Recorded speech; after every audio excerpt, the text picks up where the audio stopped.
also we're recording again for the love of the game, as we discussed. Right. Obviously. Welcome again to Sunday Night Dungeons and Dragons. I'm your host, Pavo Nervy, the Flying Finn. Glad to see everybody. So just want to do a quick. I posted the recap on the website, which I am trying to do for all games now. But last time, in case you guys didn't hear it, last time you guys came up from the Pyromancer's tomb after clearing that out, got rid of some of the Scourge guys down there, obviously Chilaxian fellows who had been there before even the first initial attacks on Gate Pass and those striking areas around the countryside. You guys came back up and found that the water, as you got closer to the area where you were going to exit this prison area, was much higher. In some cases, a couple of feet higher. Up there, you spotted outside Sidoneth the Hydromancer. And finally, you were like, finally, our quarry. You spot him. He's standing on the river water, and he's holding the control. What Titus, you recognize as the control wand for the sphere that you have that contains the storm, the weather control sphere that you have with you. So he, you guys are like, what are you doing out there, Sidoneth? He says, honestly, I did it for the money. He was very open about it and very cordial. He's like, hello, everyone. I'm glad to see you guys are all okay. He's like, look, you're probably asking why I betrayed Sequin. I did it for the money. And I'm getting the job as court hydromancer at Desperation Port outside of Eladar, down the capital of Sargava. He's like, look, when all this is over, I'm going to be in a plum position there. I'm going to be in control of the entirety of Desperation Bay, and I'm going to be making enormous amounts of gold and silver, and that's why I did it. So at that point, he asked for the sphere back. But Arendar is Titus or Arendar. Which of you guys is carrying the sphere? Is it Arendar or is it Titus got it? I don't have it.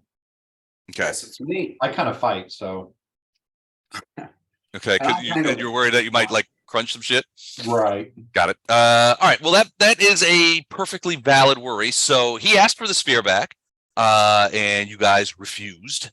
You guys asked for the control wand and he refused. And at that point, he basically began. He says, like, well, with that, I must depart. My new position calls, and the giant bags of money that are waiting for me in Eladar are waiting for me in Eladar. So I must go. And he slowly sank below the surface of the river water.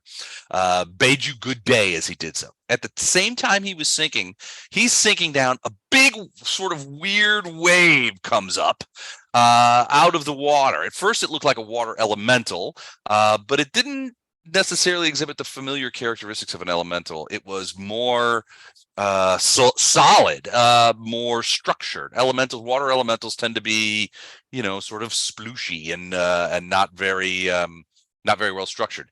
In this case, this one sort of resembled like a minotaur or a gargoyle. It had legs, it had arms, it had a snout, it had horns, and this creature rushed in and attacked you guys.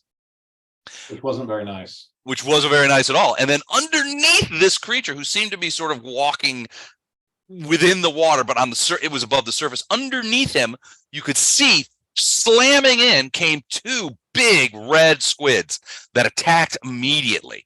You guys, we got into battle, and Arendar, I think you were able to kill one of the squids because there's a dead one there. But somebody did. The other one is still there, and you're sort of in the way there. And a lot. Wraith, you were able to put some arrows into the water creature, which seemed to do some damage, but that was only the first round. So we start tonight in the second round of battle, and before we jump right in and start slanging some dice, I ask you any questions, any comments. Now, keep in mind that you are down Poe, Vondram, and Lorelei tonight, so this might be a bit more. It's going to be a lot rougher. Difficult of a battle. I know there was some preliminary impromptu inventory control that was going on, looking for potions. Yes, speaking of Eating is a free action. inventory searching inventory is a free action. Okay, deal. When was the last time we had a rest? Oh, it's been a while. It seems that way.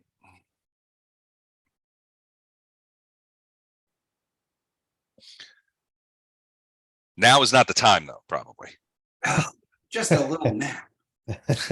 I think you guys did rest at one point. So I think you've been in here for a little while. But I think you did get one long rest while you guys were in this complex, but I think that's about it. It's been a while. So whatever is on your character sheets now, having been expended, is probably going to stay expended until the end of this battle. Why are you out of stuff? No, but I'm getting low on stuff. Got it. Yeah, Stuff's important. I don't think we rested because we wanted the water breathing stuff to still be working. Right. Oh, that's a good point. Yeah, that would have gone away. So, Okay. which explains why, yeah, you're down kind of low. And well, it's gonna be hard to. We're down 3, and I'm running out of spells. And Yeah. you're first up too. Oh, good. All right. Well, all right. So we go into round 2. Titus, you're first up. Titus, you can see this large minotaur-like water creature standing essentially in the doorway, and so keep in mind that the doorway is tall, probably 10 feet if it was bare ground. That it's 10 feet high, but more than half of that is filled with water. River water is pouring in, and you suspect that Sidoneth is, and you could feel the water flowing past you, and you suspect that Sidoneth has somehow either raised the level of the river itself, or is somehow controlling water and pushing it in at you guys to make things more difficult for you. That creature is fighting Arendar and Ono, but you know that below the surface of the water, in the water around you somewhere, is a very aggressive squid. yeah, squids suck. And is it a real squid, or is it an elemental, or? As far as you know, it's a real squid. Okay. But most of the squids you're familiar with are oceanic. I mean, I don't know that you've ever dealt with a river squid before, and frankly, you may not have even heard of such a thing. Okay. I'm sure I ate some at the restaurant. Hi, Tamar. Which is probably why he's so Hi, pissed sweetie. off. Hi, Tamar. Okay. There she is. Hi, baby. All right, so Titus, what have you got in your pocket that you're gonna pull out and change the tenor of this battle? Oh, What did they say in Animal House? This calls for a stupid and futile gesture on somebody's part, and we're just the guys to do it. so I can't see the squid, but I know it's there. Give me a perception. You know the squid's down there somewhere. Okay. The water is murky, but yeah, you could see. You know what? Give me a perception check real quick. Okay.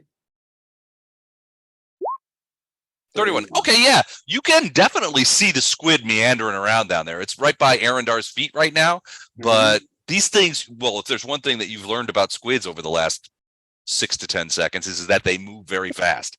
6 to 10. And do they seem to be intelligent creatures to me? Oh, yeah. They're smarter than your average squirrel. Yeah, not squids saying and much. octopus tend to be pretty intelligent. Yep. And aggressive. So I may have to burn a good one here, and so I can see it and I can see where it is, correct? Yep, you absolutely can. It's right here. Can you see the icon? No, I think I need to move my map. Oh, here, let me do this then. Let me see if I can make that work. Of course, everything's moving at a glacial pace now that I'm there. Did that help? Yes, I was just kind of looking on my map. Ah, gotcha. Okay, so here's you, and there's the squid right there next to Arendar. Squidward. Okay.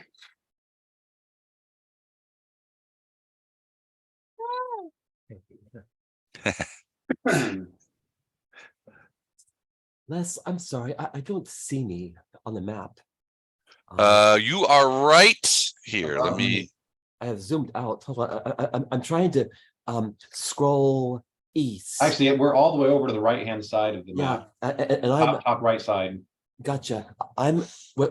My screen is way over on the left. I'm trying to make a move here by barely grabbing this very tenuous bar. I held shift and clicked your guy, so it should automatically sort of like throw everybody over there. I didn't move. Did it not? No, didn't move. sorry. I'm already over there, but usually it does center on wherever you've clicked. Yeah. Oh, it's not for here. Come on, baby. Come on. Come on. It's I know exactly how she feels. so bad, right? Listen, no, hold on. Daddy has to fight a squid, okay? That's something you don't say to your kids. She'll be explaining that to her therapist in 12 years. And then he said he had to fight a squid. I don't even know what that means. I see. Hold on. Let me try and grab this thing. See, it's weird. As soon as I mouse over the lateral scroll bar, it vanishes like something that. Are you looking at Zoom or are you looking at your own map? Oh, you know what? Wait, I'm looking at the browser Roll20 screen. Okay. Hang You're on. not looking on the Zoom map though. You're looking No, at. sir. Okay. Okay. I'm not in Zoom. Okay, I can see me in Zoom. I'm just trying to go to there in the browser. It's like upper right-hand corner of the maps. Yes, of sir. the screen. Here, hold on. Sorry, guys. All right. While he's doing that, Titus, what's your plan? I'm going ray of enfeeblement or hypnotic pattern. But I can't see if hypnotic pattern unenchants them if they get hit or something like that. I did not see that in the notes. I don't know if it works on squids. Well, that's why I'm trying to. They have eyes. They have eyes. Hey Les, what's the zombie looking thing back behind us? That's the prisoner that you guys are. That's the guy you're rescuing. Gotcha. Okay. I'm like, is that another combatant? No, well, he might be another item on the menu for the squids, but okay, he's on our side. Okay. Yeah. So I'll go with Raven Feeble. I don't see anything here that says that a squid would not be affected by hypnotic pattern. So I think they would be susceptible to it. You're right. They have eyes. They have intelligence. They could be fascinated. So yeah, if you want to choose that, you can. So you trying to hit the water thing with it or the squid with it? I thought we were just okay. If you're gonna do squid, that's fine. I was just curious. I just didn't know which one. I'm sorry. What's the water thing? It's just, That's this thing here. Okay. What is it? Well, at first you thought it was a water elemental, and a pretty substantive one too, but it's not shaped like a watermelon. watermelon, isn't it? It's not shaped like a watermelon. It's not shaped like a water elemental. You can see how close those two words are. It's shaped like a minotaur or some sort of, human. It's got a humanoid shape to it, and a sort of like strange sort of angular face and horns. So it's not watermelon. God, I'm going to do it 100 times. Water elementals in your experience. Too. Yeah, this is getting recorded. This is going to be my shame is going to be broadcast to all of our 4 subscribers. Yeah. So you've seen water elementals in the past, and they don't look like this. They typically are quite amorphous. They will manifest arms and but typically not legs. Usually their reason for manifesting arms is to use them to do attacks. Yeah, they're slam attacks. But this looks completely different. It has arms, it has legs, it has a face. Okay, well, if I do ray of enfeeblement, I can only get one, but a hypnotic pattern, I can get both of them. So that's okay. Now, is the hypnotic pattern, isn't that broken when they get struck? Well, that's what I was asking. I don't see that when I'm in Hero Lab, when I pull up the description, It says One of nothing. these spells, I thought they had to be like not attacked and not. Right, I thought so too, but I don't. So it doesn't say in the spell description, but it says in the definition of fascinate, which is the condition that it gets it. So the Okay. fascinate condition is thus. A fascinated creature is entranced by a supernatural or spell effect. The creature stands or sits quietly, taking no actions other than to pay attention for as long as the effect lasts. It takes a -4 penalty on skill checks made as reactions, such as perception checks. Any potential threat, such as a hostile creature approaching, allows them a new saving throw. Any obvious threat, such as someone drawing a weapon, casting a spell, or aiming a ranged weapon at the fascinated creature, automatically breaks it.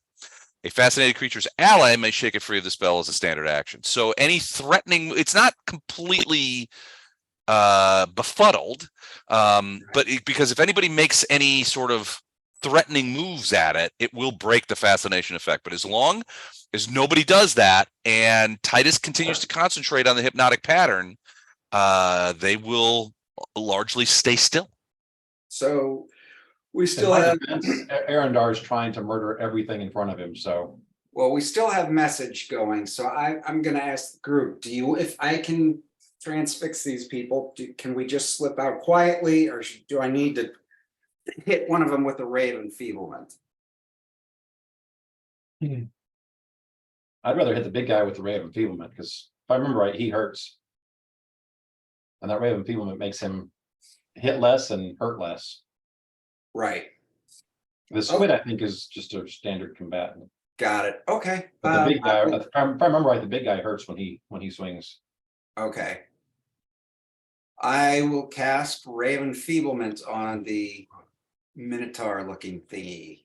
The Raymond of Enfeeblation. Okay. I'm gonna just check out. I think he gets I could never remember. It's a ray, so it's usually it's a ranged attack. I thought it was. Hang on.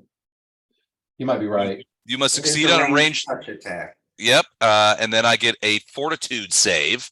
Let me see if this guy has any. He does not have any SR, so that's lame. But yes, no. So a ranged touch, and that's against touch AC. So, and it's a big creature, so touch AC is going to be pretty low. But yeah, make a ranged attack. Okay, so.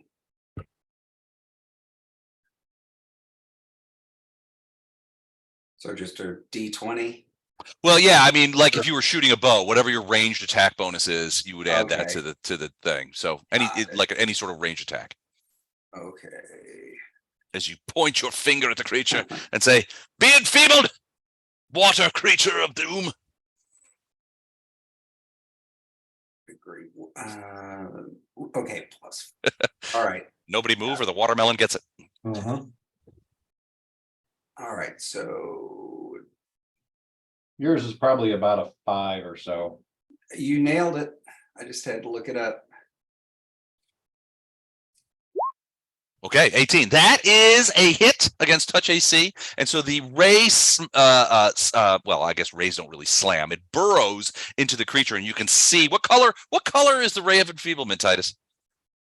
Purple. Purple, a purplish ray, emitting necromantic. I think it's necromancy, isn't it? Yeah, it is. It is. Ooh, emitting a necromantic energy, slams into the creature and begins. You can see this dark purplish stain spread across the water of its chest as it looks down and tries to make a fortitude save. What is the 18? 18? Wow, that is a tough fort save, man. Hang on, let me double check. That sounds about right. 17. Hypnotic pattern was 18. Sorry. Okay, gotcha. All right, so D20. He's got a 4 bonus on his thing. Here we go. Ooh, rolled an 8. So he is enfeebled. He takes So it's D6 plus 3. D6 plus 3 penalty to strength. That could be problematic. So That's the idea. It is roll a D6 plus 3. Oh, me? Yeah, you're the one Okay. that- This is your attack spell, so Gotcha. Okay. I didn't know if Les did that. No, you're the boss on this one. Go ahead. Oh, That's a jeez. bummer. 4 points. All right. So Still, he just took 2 away from his 2 hit Yep. and 2 away from his damage. yep, -2 on to hit and damn. So that is not great. And you can feel the necromantic energy that you've sourced within you. It's eating away at the creature's life force and sucking away at its strength. Excellent work. Anything else you want to do after casting a spell? Move away, move into a better position. No, I feel very safe behind Ono and Arendar. Excellent. All right. Well, speaking of Arendar, you were on op fire at the end. Is this continue, or do you want to press the attack that your friend Titus seems to have done? Yeah, I think I'm gonna swing at the squid, since I'm probably the only one that can attack it. Chopping down at the squid as it zooms past you. All right, cool. So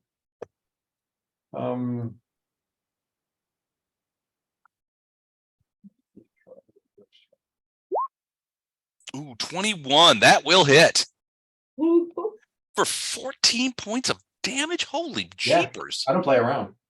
I guess not. Jeez Louise, man. That's just insulting.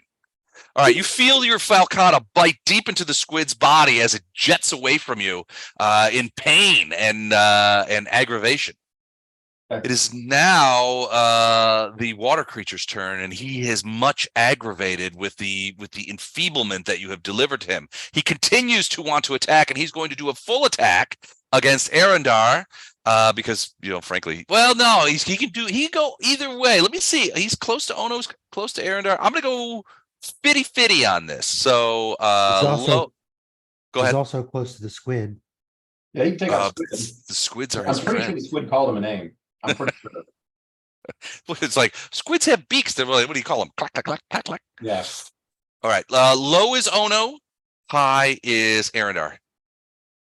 Ooh, natty 1. That's an Ono shot, and he's going to do a full attack. Now, he is somewhat debobulated, so he is losing some of his attacks.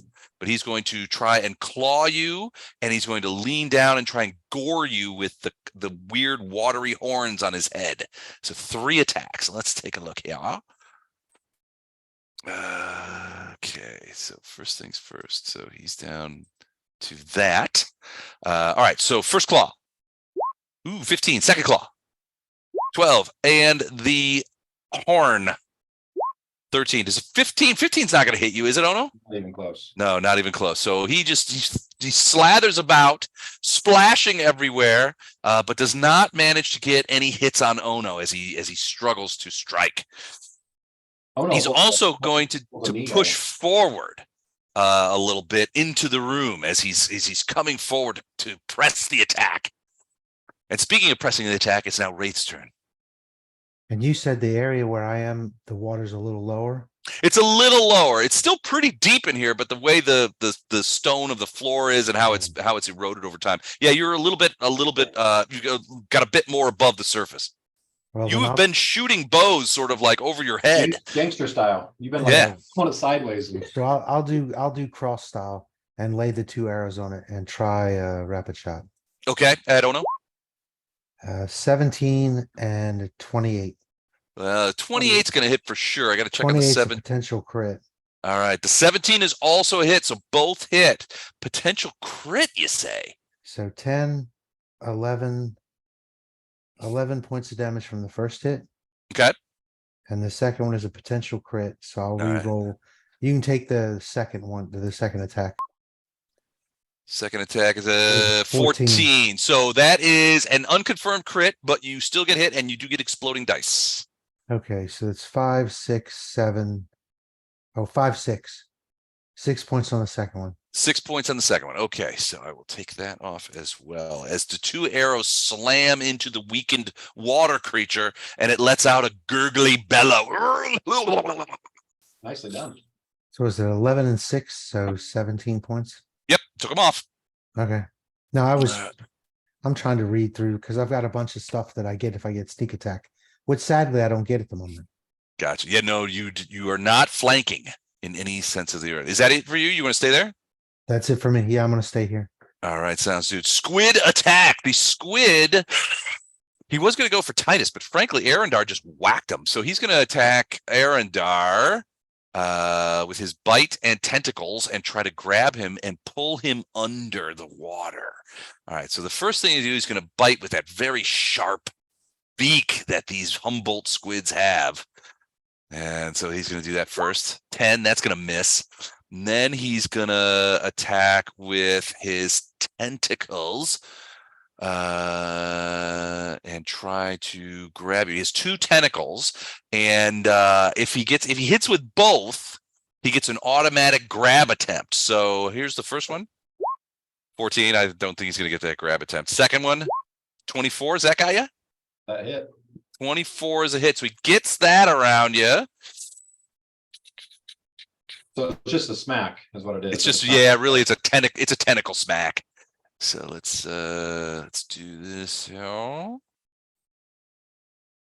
For 4 points of damage. But you could hear underneath, you could feel the tentacles trying to wrap around you as you sort of step back a little bit. It's definitely trying to grab you, and you suspect even that one tentacle is sort of wrapped around you and it's yanking downward, trying to get you deeper into the water. You feel like it instinctively recognizes you as an air breather, and that pulling you under the water would be bad for your health. Yeah. And It doesn't know about the potion. doesn't know about the potion. Well, it might not even understand the concept of potion. It's an animal after all. Right. And it's now Ono's turn. Okay, let's Move to see. the head. I found, To the head. Les, I did manage to scroll to the right. So now I'm looking at the east end of the screen. I don't see me though. You're right next to Arendar. Right above. Yeah, right above me.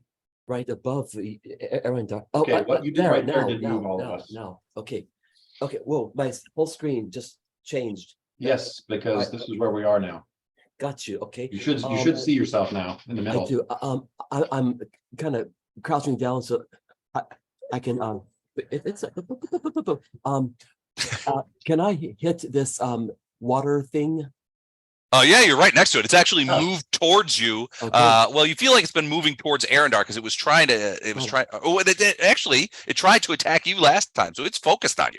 Gotcha. Okay, great. All right, you big watery creep. Let's see what my stunning punch does on a water critter. I'll try stunning punch. All right. It might work. Who knows? Hold on. Easy. And boom. All right. Stunning punch. Ho, natty Twonzo. That will hit. And so nicely done. Now the damage is you got the extra damage. So 13, I think 13 points of damage. Yes, sir. Oh wait, no. You did the crit confirm was a 9, so it's an unconfirmed crit. Okay. So you get 3 points of damage. But stunning fist, Mhm. what does that do? I always forget. Sorry. Let me find They out. have to make a fortitude save, otherwise they're stunned for a round. Hang on, I meant stunning fist. Let me find. So have them do a fortitude save. All right, sir. Here we go. Oh shit. But that's not it. So he's stunned for a round. He is stunned for a round. You punched him so hard in the face that he is stunned. He is stunned, and I believe the color of stunning is pink. And let's. Do I get a second strike this turn? I think stunning fist. It can be made as any of one of your strikes. So if you So he would get. If that's the case, then yes. blows. Then yes, you finish your flurry of blows. Okay. If you're just doing a I'm regular gonna attack, then that's all you get. just. Wait. So may I hit him again or no? Is it? Well, I think what Mike said was if this was part of a flurry of blows attack, then yes, you get more. Then you get more You shots. get the remainder of your flurry of blows No, attacks. this If you were was just doing a a single simple- strike. This was a simple crane style strike. Well, crane is a style that happens with your strike regardless. Gotcha. Okay. It's just, were you doing a single attack or were you doing a flurry of blows? And there's I really did- not much of a point for you not to be doing a flurry of blows at this point. That's true. I think you might take one away from each attack, but you get multiple attacks as opposed to just the one. Okay, you know, I don't know what I clicked, so you know what, I'm gonna have to say that I did not okay. do flurry of blows. I'll let you do it. It's okay. All right, and then So just do I'm one gonna more go swing again and and you're boom, done. and a 9. 9's a miss. I Okey doke. And that would be it. Yes, sir. All right, all right. So that is Ono, who's the bottom of the round. We go into round 3. Before we go berserk here, I'm gonna see a few things. All right, he is going to bless you, whoever that was. Okay, he's gonna do that. Who has Titus? You have the sphere, right? Yes. And it is in your backpack. Yes, I believe so. Okay. Give me a perception check. Okay.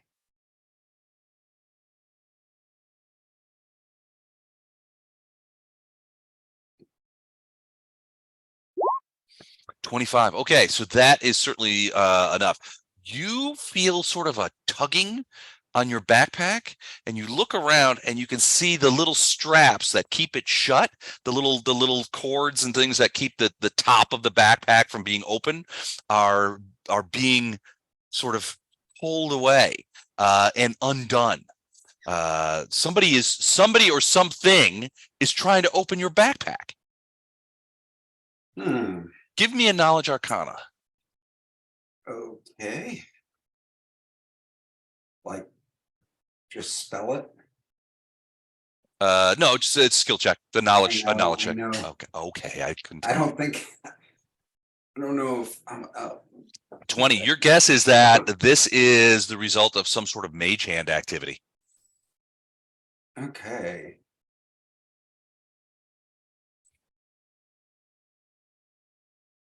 All right, and it is now your turn. You need to retreat and get inside a room with a door. Oh, okay. We can't let them have that. So, Right. like, the door right next to where Wraith is, that's a functional door, if I remember right. Okay. All right. Wraith, Based on what you think. Yeah. All right. Well, so I use message, let everyone know what's going on. And Wraith, I need to zoom past you. Please, as best you can, guard the door. And I close the door. All right, so where are you going?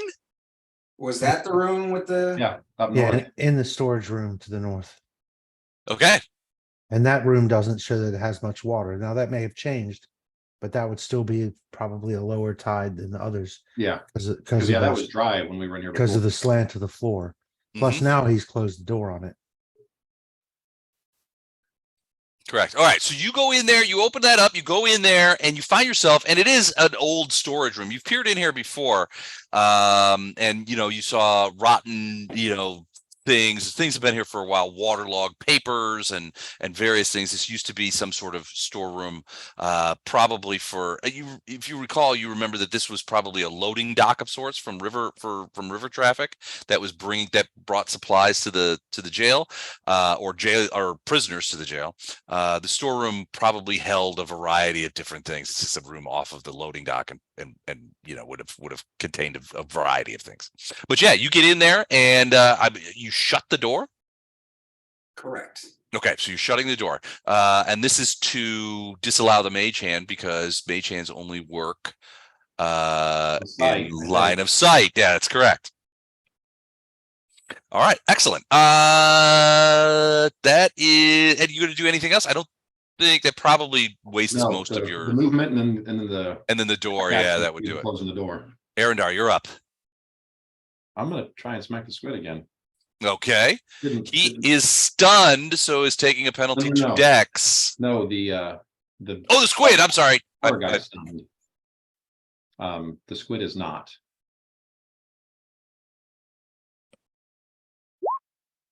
Holy crap. 30 to hit. That is another hit. 10 points. Is that a potential crit? No, it's not. It missed it by 1.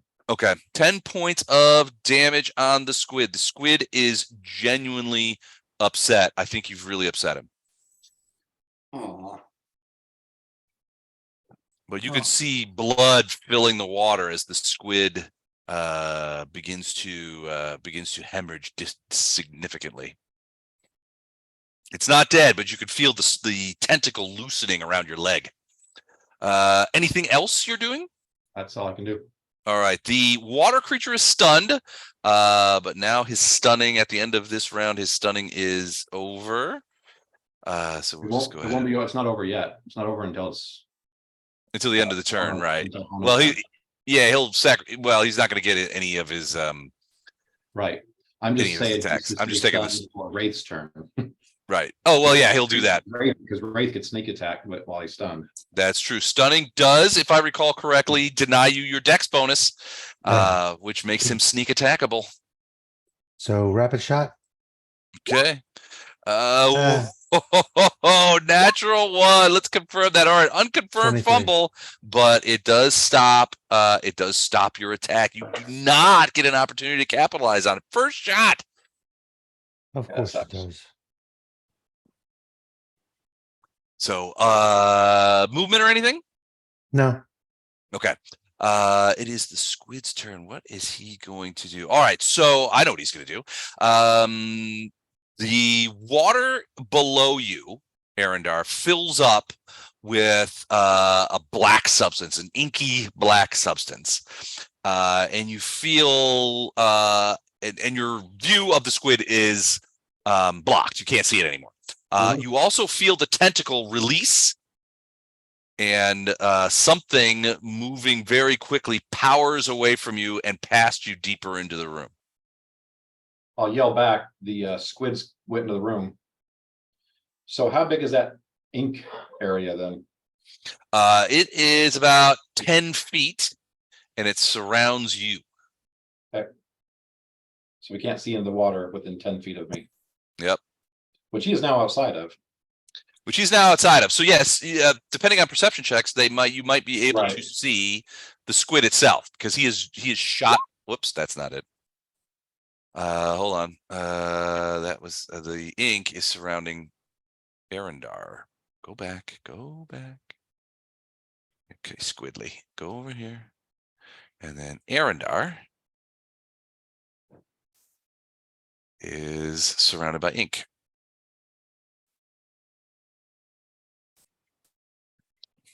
I'll get this done momentarily, and you'll be able to see that ink as it spreads out all around you. Can you see it now? Yep.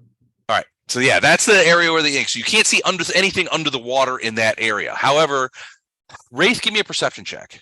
I did 17. 17. Okay, perfect. Yeah, you see the squid shoot out from under there, and it kind of goes over by the door, and it's now sort of like over there. You can see it bleeding pretty profusely in the water, and it's trailing a stream of ink as it squirts out of that area by your brother. Oh, you made me ink.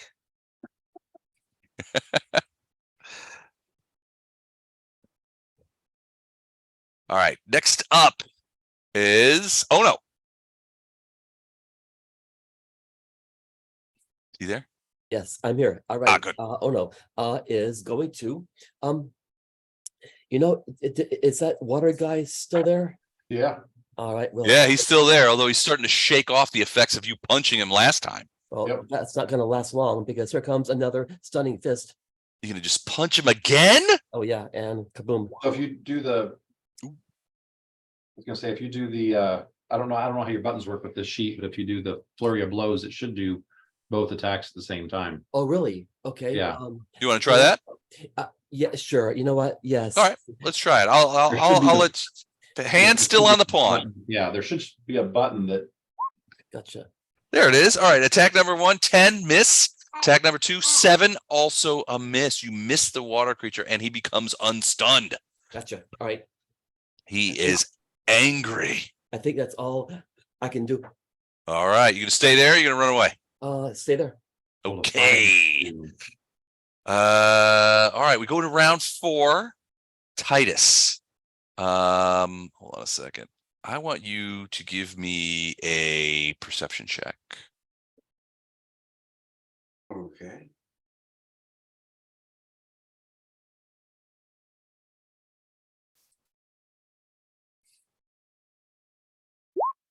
$31. Okay, so you get in there and you close the door. And so the sound from outside is muted, but you do realize that the mage hand that was tugging at your backpack is now not tugging at your backpack. However, as sort of things quiet down and you sort of settle backwards into the room, you hear a little scrabbling sound at first, and then a squeaking sound. Now this has water in it now too, right? The storage room has a little bit of water, but not as much. Okay. It's like weirdly higher up. Okay. You do see at the far end of the room, you do see some activity in the shallower water as something comes to the surface to see you. Squeaking and scrabbling as it does. Oh. You see a Might wanna big grab those cluster of rats, and they move for you they move towards you with surprising speed in the water. But I'm on the wrong layer, so I didn't move them the way I wanted to. They come at you quickly and attack. So they have swarm traits. So these are not very big. So they're just going to get around you. So swarms do automatic damage. So in this case, you are suddenly surrounded up to your thighs in rats that are biting and hissing and squeaking and trying to climb up your legs to get at your upper regions. We'll just go with that. And so you take from these rat bites 3 points of damage, and I want you to make a fortitude save. Okay.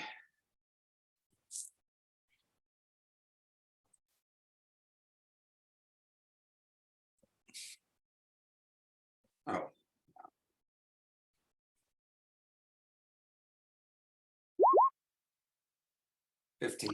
15. All right.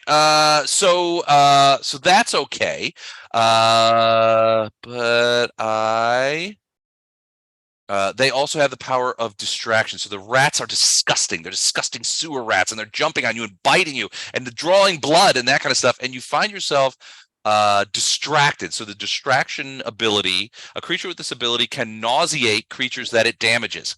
Any living creature that takes damage from a creature with the distraction ability is nauseated for 1 round.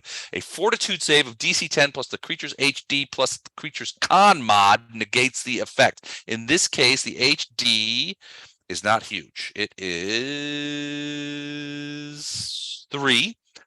So 10 plus 3 plus con mod, which is 1. So I need another fortitude save. Okay.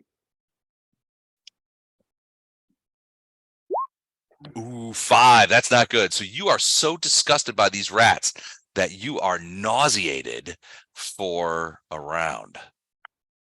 And nauseated is a condition that has a lot of terrible things associated with it. Creatures with the nauseated condition experience stomach distress. You are unable to attack, cast spells, concentrate, or do anything else requiring attention. The only action you can do is a single move action on your turn until this ends. The good part is it's only for 1 round. The bad part is that rats do automatic damage. Wraith, give me a perception check. You hear the sound of rats on the other side of the door and the sound of Titus throwing up. Which is very distinct. You've heard him throw up before on a variety of occasions. And he has a very distinct that he does. You know, it's strange. Kind of a Jerry Lewis thing. All right. Now it is your turn. So you before this attack sort of went at you before you got your turn. So you'll still get your turn as these things happen. The nausea will only kick in a moment.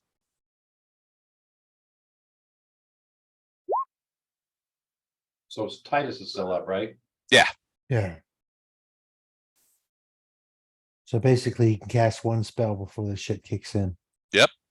Oh, Or Okay. vacate and close the door. what's that? Do the exact opposite what you just did. And open the door? Step out the door and then close it back. You could do that if you want. Yeah, I'm We gonna, want to protect that thing, but we don't want you dead, so. all right, I will do that. All right, so you're stepping back outside. Not Correct. outside, but Just right outside the door. Okay.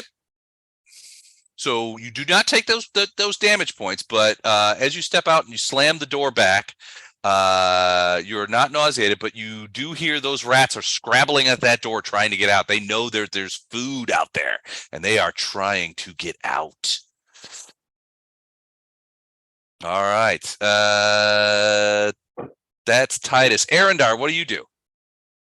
And if you take a 5-foot step southwest, Uh-huh. I can move and have flanking with the water creature. Okay, I'm gonna see first if I see the 22. Do I see where that squid is? Yes, with the 22. Yeah, you see it squirted out over there. It's sort of hovering around over by the door over next to that other door that you guys went into before. It's just sort of like squirgling around over there. It looks injured. It's kind of staying away. Yeah, I'm gonna call back to Wraith. You want me to take out the squid or set you up? Well, the squid doesn't look like a threat right now. Oh, it's nasty. So he's just gonna call out because you pointed out, he's gonna say, you want me to take care of the squid or set you up? I would say let the squid go for now. Okay, I'll take a 5-foot step and then Okay. take a swing at the water creature. All right. Sounds good. Sounds good.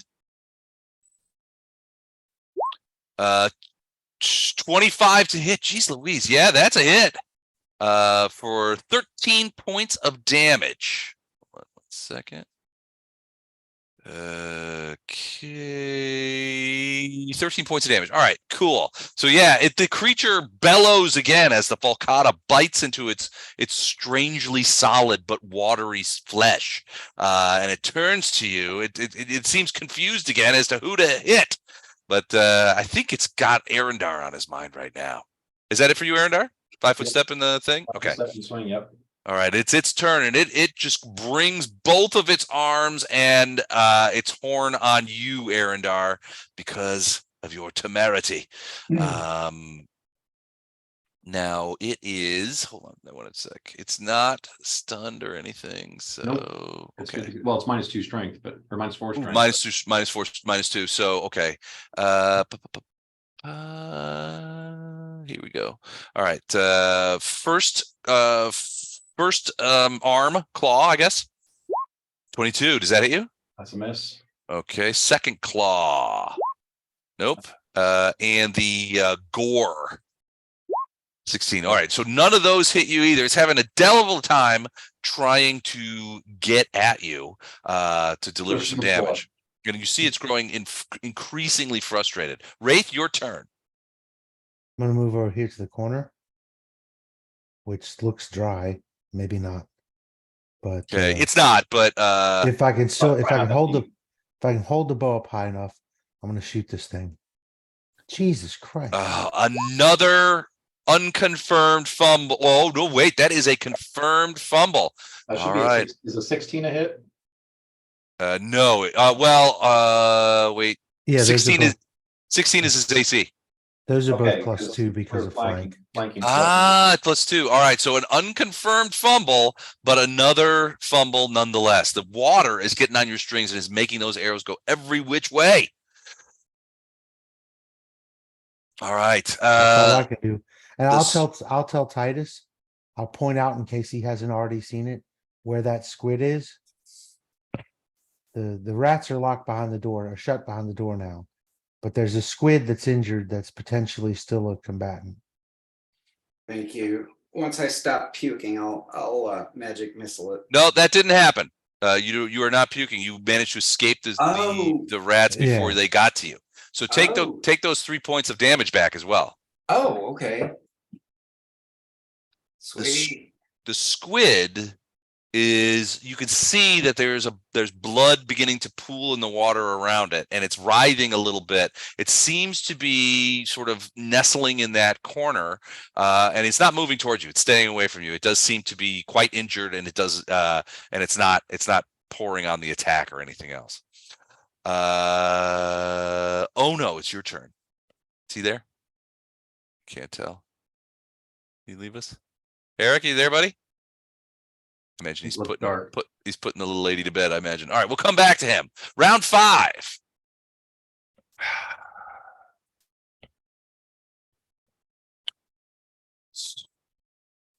So,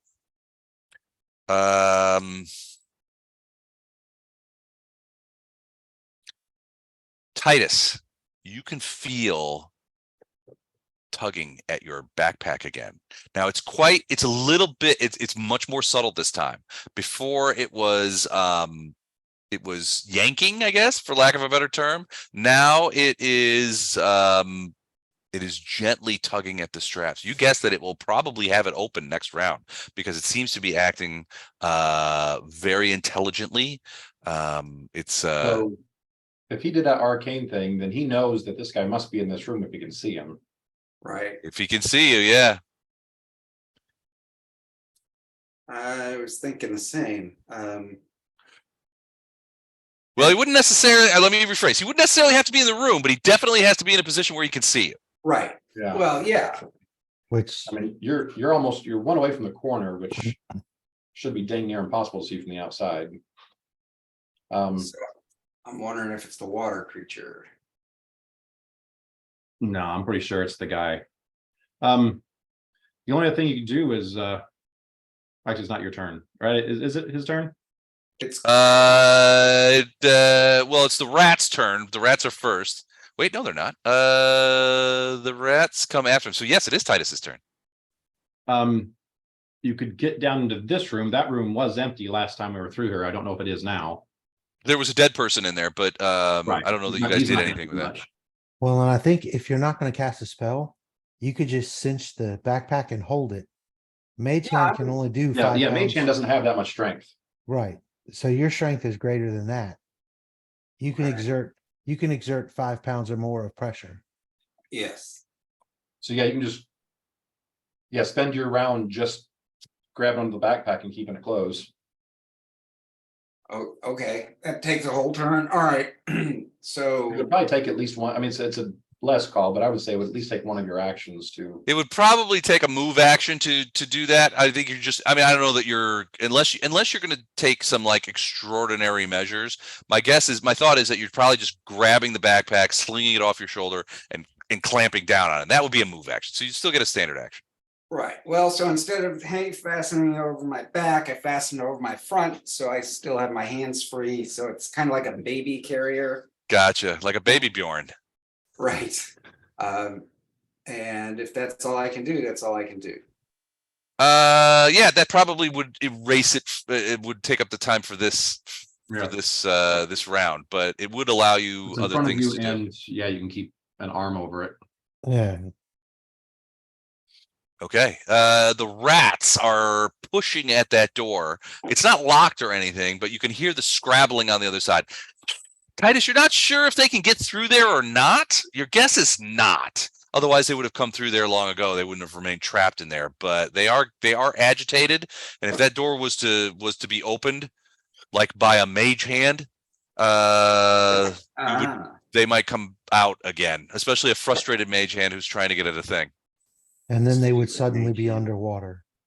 They would be under a lot of water, but rats can swim. Yeah, rats can swim. And All right. Sure, why not? We assume that people can cast fireballs in this realm, so swim synchronized swimming on the part of rats, that's not a bridge too far. Okay. Then they do that cool thing where they put a paw up all together and they turn over and go face down and they kick their legs together. Yeah, it's very entertaining. Okay, so Arendar, you're up. Okay, I'm gonna swing at the big guy again. Okay.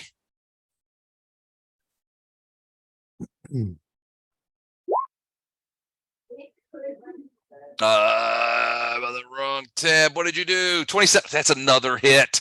Man, you are 15. just delivering the heat. 15 points of damage.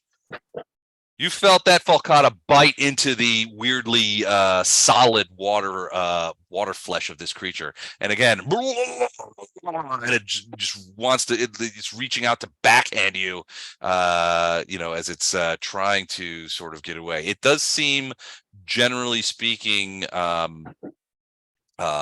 willing to fight hard in this regard. So it's not giving up, and Okay. it is its turn, and it finds you easily to be its most difficult Annoying. interlocutor. Yeah, hold on a second. This is making me crazy. So that stupid thing there. Hold on. Yeah, get rid of that. I'm getting rid of it. We Hold know on a it's second. dead. Yeah, I'm just gonna pop it out of layer there. There we go. All right, now we're back in business. All right, so it's going to try to attack you again with the same sort of claw gore that it tried last time and failed. But here it comes. Claw first. Ooh, nat 20. Let's roll to see if we can confirm that. 22. You said it before is not That's a- That's a hit though. it's a hit though. We'll do the other claw real quick. Nope. And the gore from the horn. Nope. So just one claw hit with do we get -2 damage. we do with -2 damage. Oh, because of the thing, yeah. All right, from his standard. So let me just check real quick. Okay, so yeah, it will do 5 points of damage as he backhands you in response to that falcata hit. Wraith, this thing I'll just see you for that. swatted your brother, blocked him, staggers backward. I'm gonna try a rapid shot. Okay. And hope to hit the broadside of a barnyard this time. All right. Oh, 26. 26. That will work. 15. Is there +2 on this? Yeah. Yes. So that is a 17. Both of those will hit. So 7, 8, 9, 10, 11, 12. Wait, is this thing immune to precision damage? It is not immune to precision damage Okay, like so other elementals would be. 7, Because- 8, got a 9, form. 10, 11, 12. Okay. Plus 2 bleed, so 13, 14. Okay. Doesn't have blood. Had whatever, it might leak water. So 4, 5, and 8. So I got 13. 25. There you go. I got 25 points? hit points for the total. All right. The arrows, as the creature whirls on you, Arendar, and is like, and swats you one. You can see the points of 2 arrows come through its head out at you, so that you see the points. One is sort of pointed this way, the other is pointed that way due to the weird shot of shooting that he has to do. But I'm the used to my creature, brother shooting at the me. creature's watery eyes kind of like roll around in its head, and it slips downward. It stops fighting, and you see its arm kind of fall to the ground, or fall into the water with a sploosh, and it slowly begins slipping into the water and then disappears. Thanks, bro. Yep. All right. The squid in the corner continues to sort of like stay away from you guys. And in fact, if with all the ruckus that's going on, you could see that it's shying away. So any movement toward it causes it to, or even the prisoner who's over sort of standing in the doorway over here, the prisoner sort of splooshes around a little bit in the water, and the squid shies away from it. Oh no, it's your turn. We are not dropping out of initiative quite yet, though, for reasons that I'm reluctant to admit. Let's see. Has Titus told us yet that he might believe or suspect that there's a mage in here trying to steal his stuff? Yes, through message. There you go. Like I'm assuming we have a running conversation. Well, if you got message, you can whisper to us and Right. either collectively or one at a time, and we can Right. whisper back to you. So I mean, I thought I said that when I was running into the room, closing the door about stupid mage hands trying to pick my pocket. Is the front door still functional? The front door, what do you This mean? door right here? Kind of. Well, I mean, functional's a pretty strong word. It's closed to keep it's- someone from going through it easily. it's rusted together, and sort of because it's a metal door and it's been in water pretty much for the last several dozen years. Right. So it's largely rusted. You could, depending on the strength, you might be able to push it, but there's no way it's got a lock or anything on it. I'm just thinking if he says there's something in here, we need to like physically plug that thing up so no one can get past us, and then we need to figure out where this dude is inside here.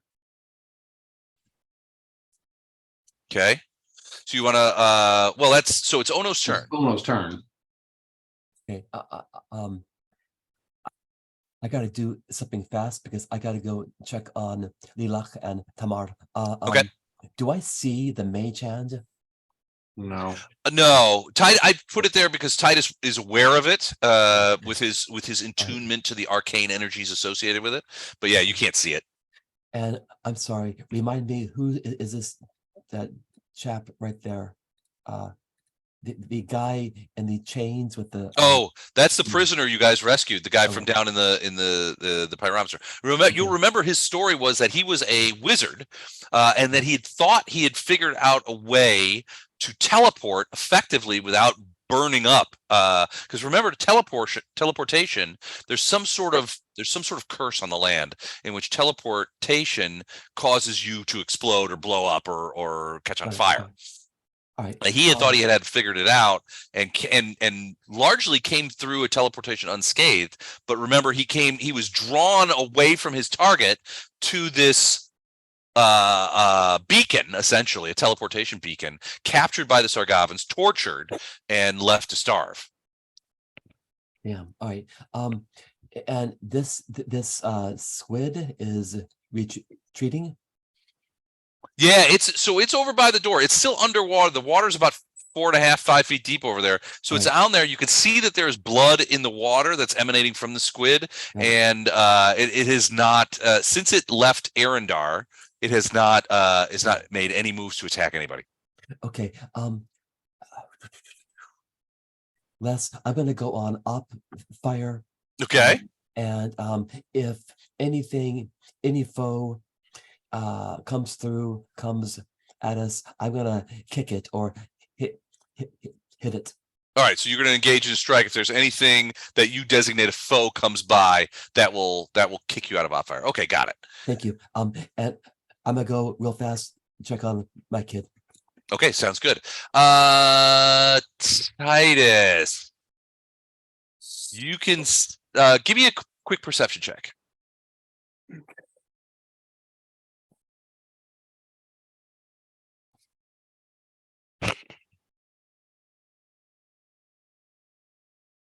You're asking me to perceive quite a bit.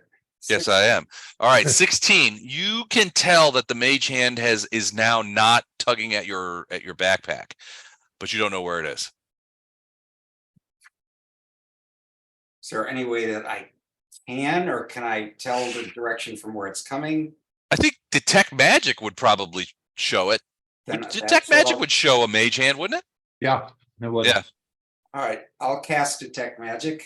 Okay, you can see that the hand has now moved over by the door and is grabbing onto the handle and beginning to twist and turn it and beginning to sort of, you can see it sort of pushing on it. Now the mage hands are not very strong.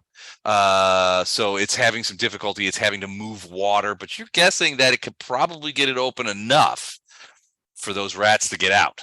In fact, as you see it, it begins to sort of squeak forward and you can see one of the smallest of the rats come shooting out through the gap in the doorway.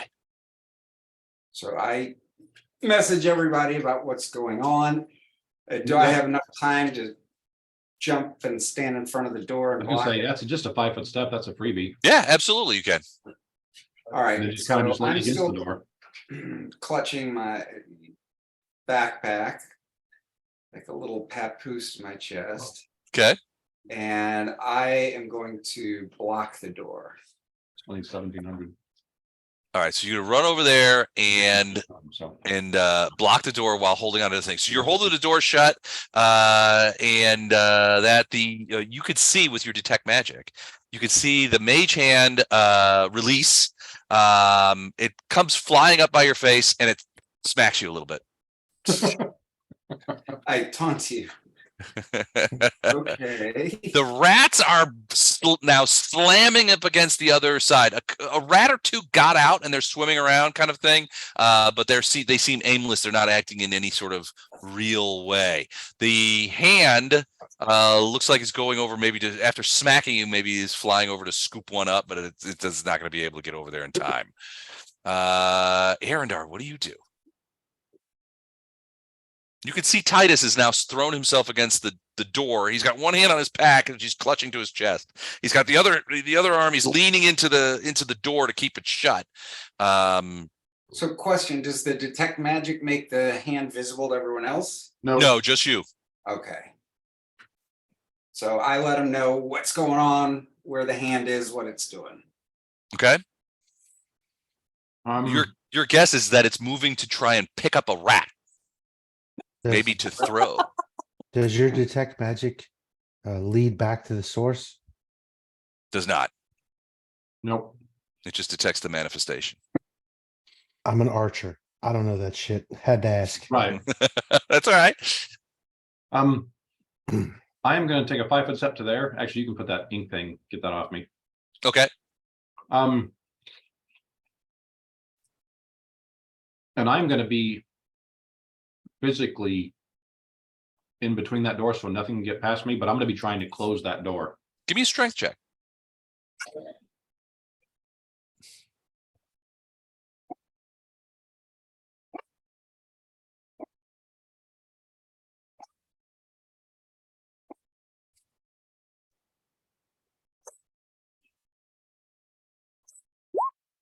Holy crap. Nice, yeah. You begin bending that door, and you push it, and it scrapes on the stone, and you're pushing against those rusty hinges and stuff. But you do manage to move it a couple of feet over, effectively closing it. Okay. So you do get it closed, and I'm going to go ahead and hold on. Let me go ahead and what the flip. Lighting layer. Okay, here we go. And I'm going to go ahead and draw that. And then I'm going to stand pretty much right in front of the closed door. Okay.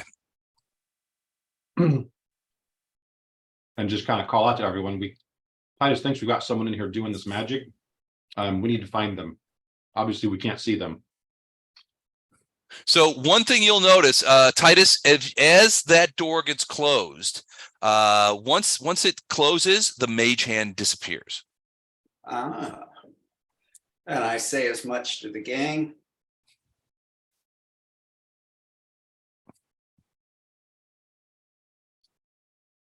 So at that point, we fall out of initiative. The rats are effectively kept trapped. If you guys can seal that door up in some way, there's nobody really trying to open it. So they can't, your guess is that they can't get out. The door to the outside to the river is closed. And with the departure of the mage hand, your guess is that Sidoneth is out there. If it's Sidoneth who's casting those spells, which you guess it is, he's outside. Dang it. I was hoping he was in here. All right. Is there anything we need to prep for before I open this back up and we either go back out to try and engage him or go out to try and get back to town? Well, on Andrew's backpack, pull the straps through and tie them in knots. Yeah. Okay, that's a good idea. Yeah, that's a great idea. To secure him further, at least. Because you spent a lot of time preventing Mage Hand from opening your backpack. Right, So just lock it down somehow. done. All right, so you're tying up your backpack. What are the rest of you doing? How deep is the water in this area? Where you're over by the squid, about 4.5 feet deep.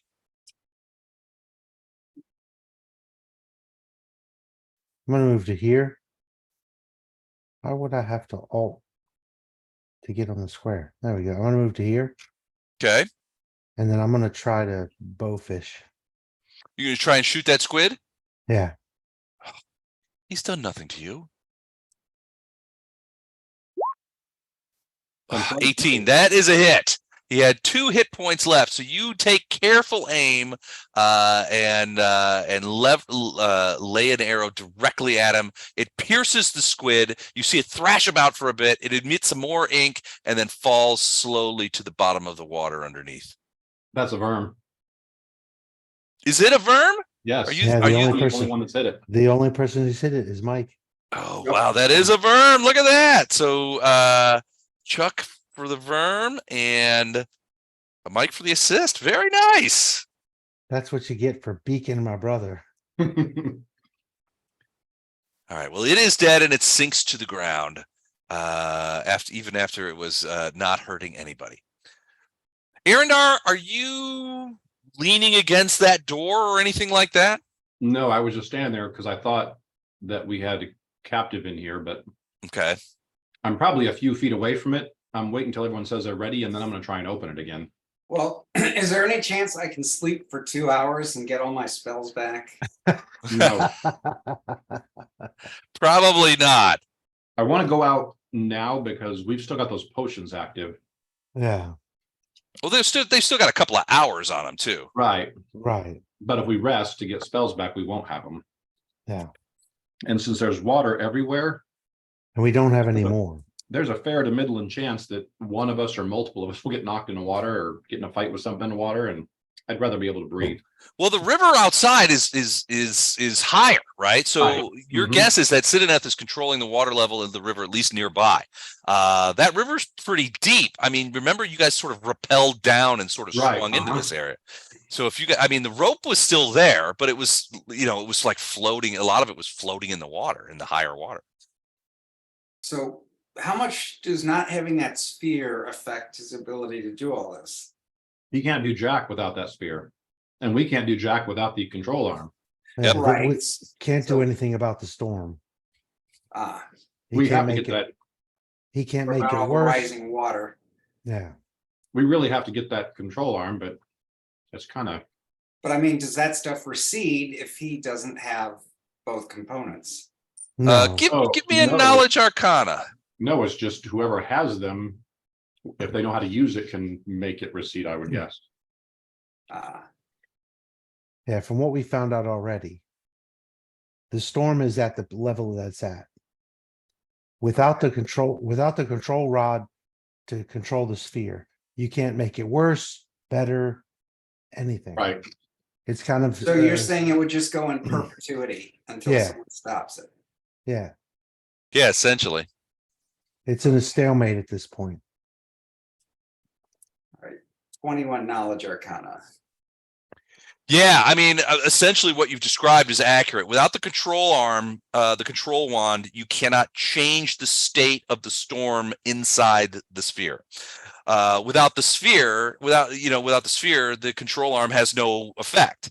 So right now you've got the storm is still raging over Sequin and the area that you're at now. I mean, if you look outside, it's still pouring rain. Now, Sidoneth seems completely at home in this, obviously, as a hydromancer, but you guys, I mean, it's still difficult. It's pouring down rain. You guys are soaked. Anyway, the storm is unabated. Okay. But yeah, without those, you can't stop the storm. Yeah, Gotcha. so I guess once Titus has that backpack secure. Mhm. Then once everybody's ready, everybody wants to get in position they want to, I'm gonna pull this door back open. Okay. I'm gonna get over here beside you. How deep's the water where I am now? Where are you now? Oh, right there. Right there. It's deeper, but it's only about 5.5 feet. How tall are you? 5'11"? Yeah, it's up to your neck. Okay, so I'll be having to do that funky Yeah, gangster style I'll hold it bow up. shooting. Yeah. I feel a Coolio song coming on. Living in a gangster's paradise. All right. All right. So Yeah, you guys so getting this into wall- position? What else? Are the rest of you doing anything? Like I said, I'm waiting until they say they're in position, then I'll keep struggling until I open the door. Well, what do I need to do to lock this door? Keep the rats away. We have, I'm glad You you could. You asked. could. Oh, go Wait a ahead. minute. We have a wand of hold portal. Actually, I Really? wouldn't waste a wand. We can just. I've got a spike. I can just spike the door. That too. That'll work. These rats, I mean, they're dangerous when they surround you, but the reality is they're not strong, even as a group. A spike, a simple spike would certainly keep that door from being open from the inside by rats. So yeah, I'll put a single spike in it, and then I'd probably get up in the top right corner as we open this in case whatever mage is still setting, right outside the door that can see at an angle and see you.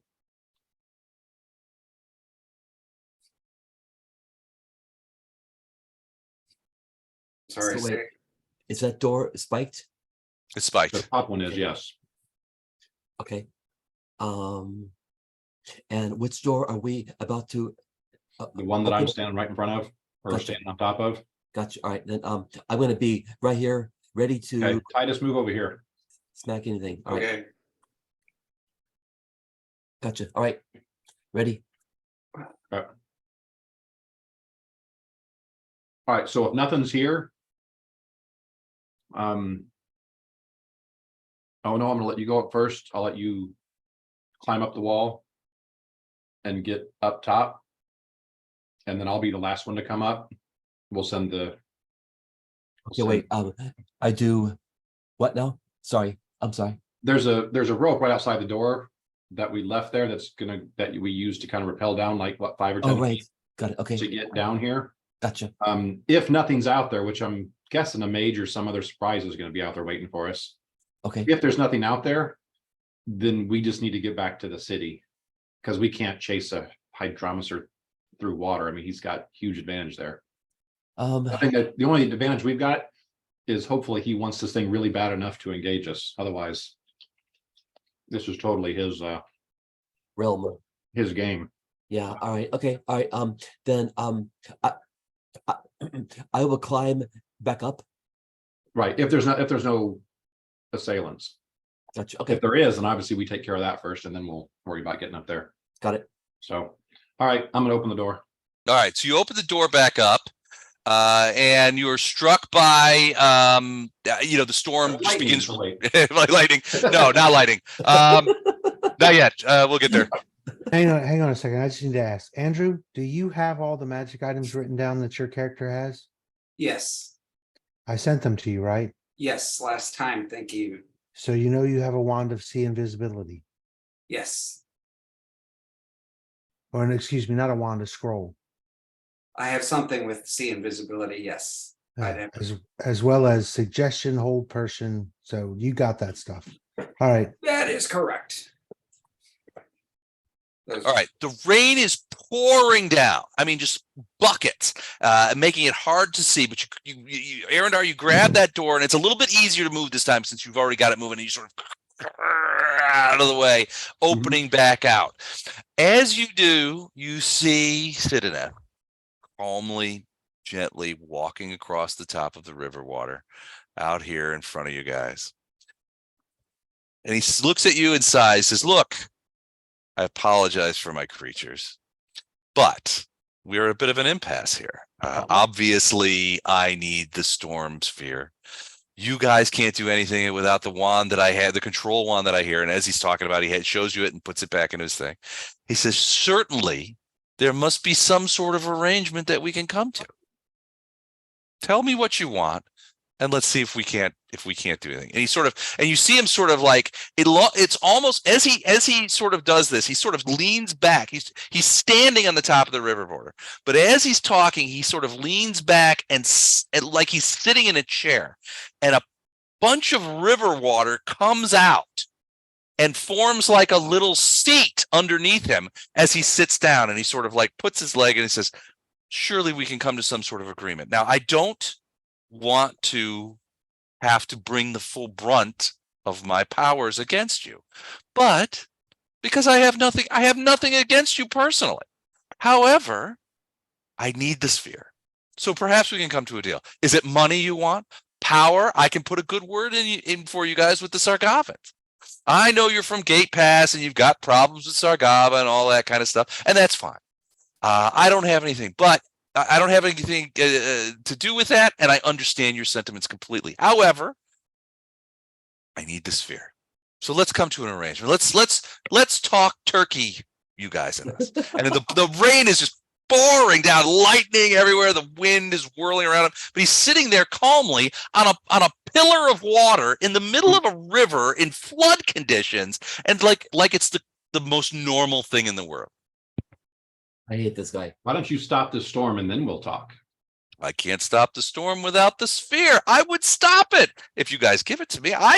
No. Frankly, from my point of view, the storm has done its job. I'm happy to stop it. All you got to do is give it to me. I'll stop the storm. You guys can take all the credit for it. I'm ready to head for Eladar. I'm on the river road out of here 10 seconds after you hand over that sphere. I'm ready to go. Okay, so that's what I'm worried about. You're on your way out of here regardless because you don't care. Yeah, but what happens if I want to make a storm somewhere else? Think for a second. Yeah, but what reason? You have no motivation to stop this storm once we give it to you. I have no motivation to keep it going. Tell you what, I'll make you a deal. You give me the sphere, I'll turn the storm off right now. And we'll shake hands, we'll walk away from each other.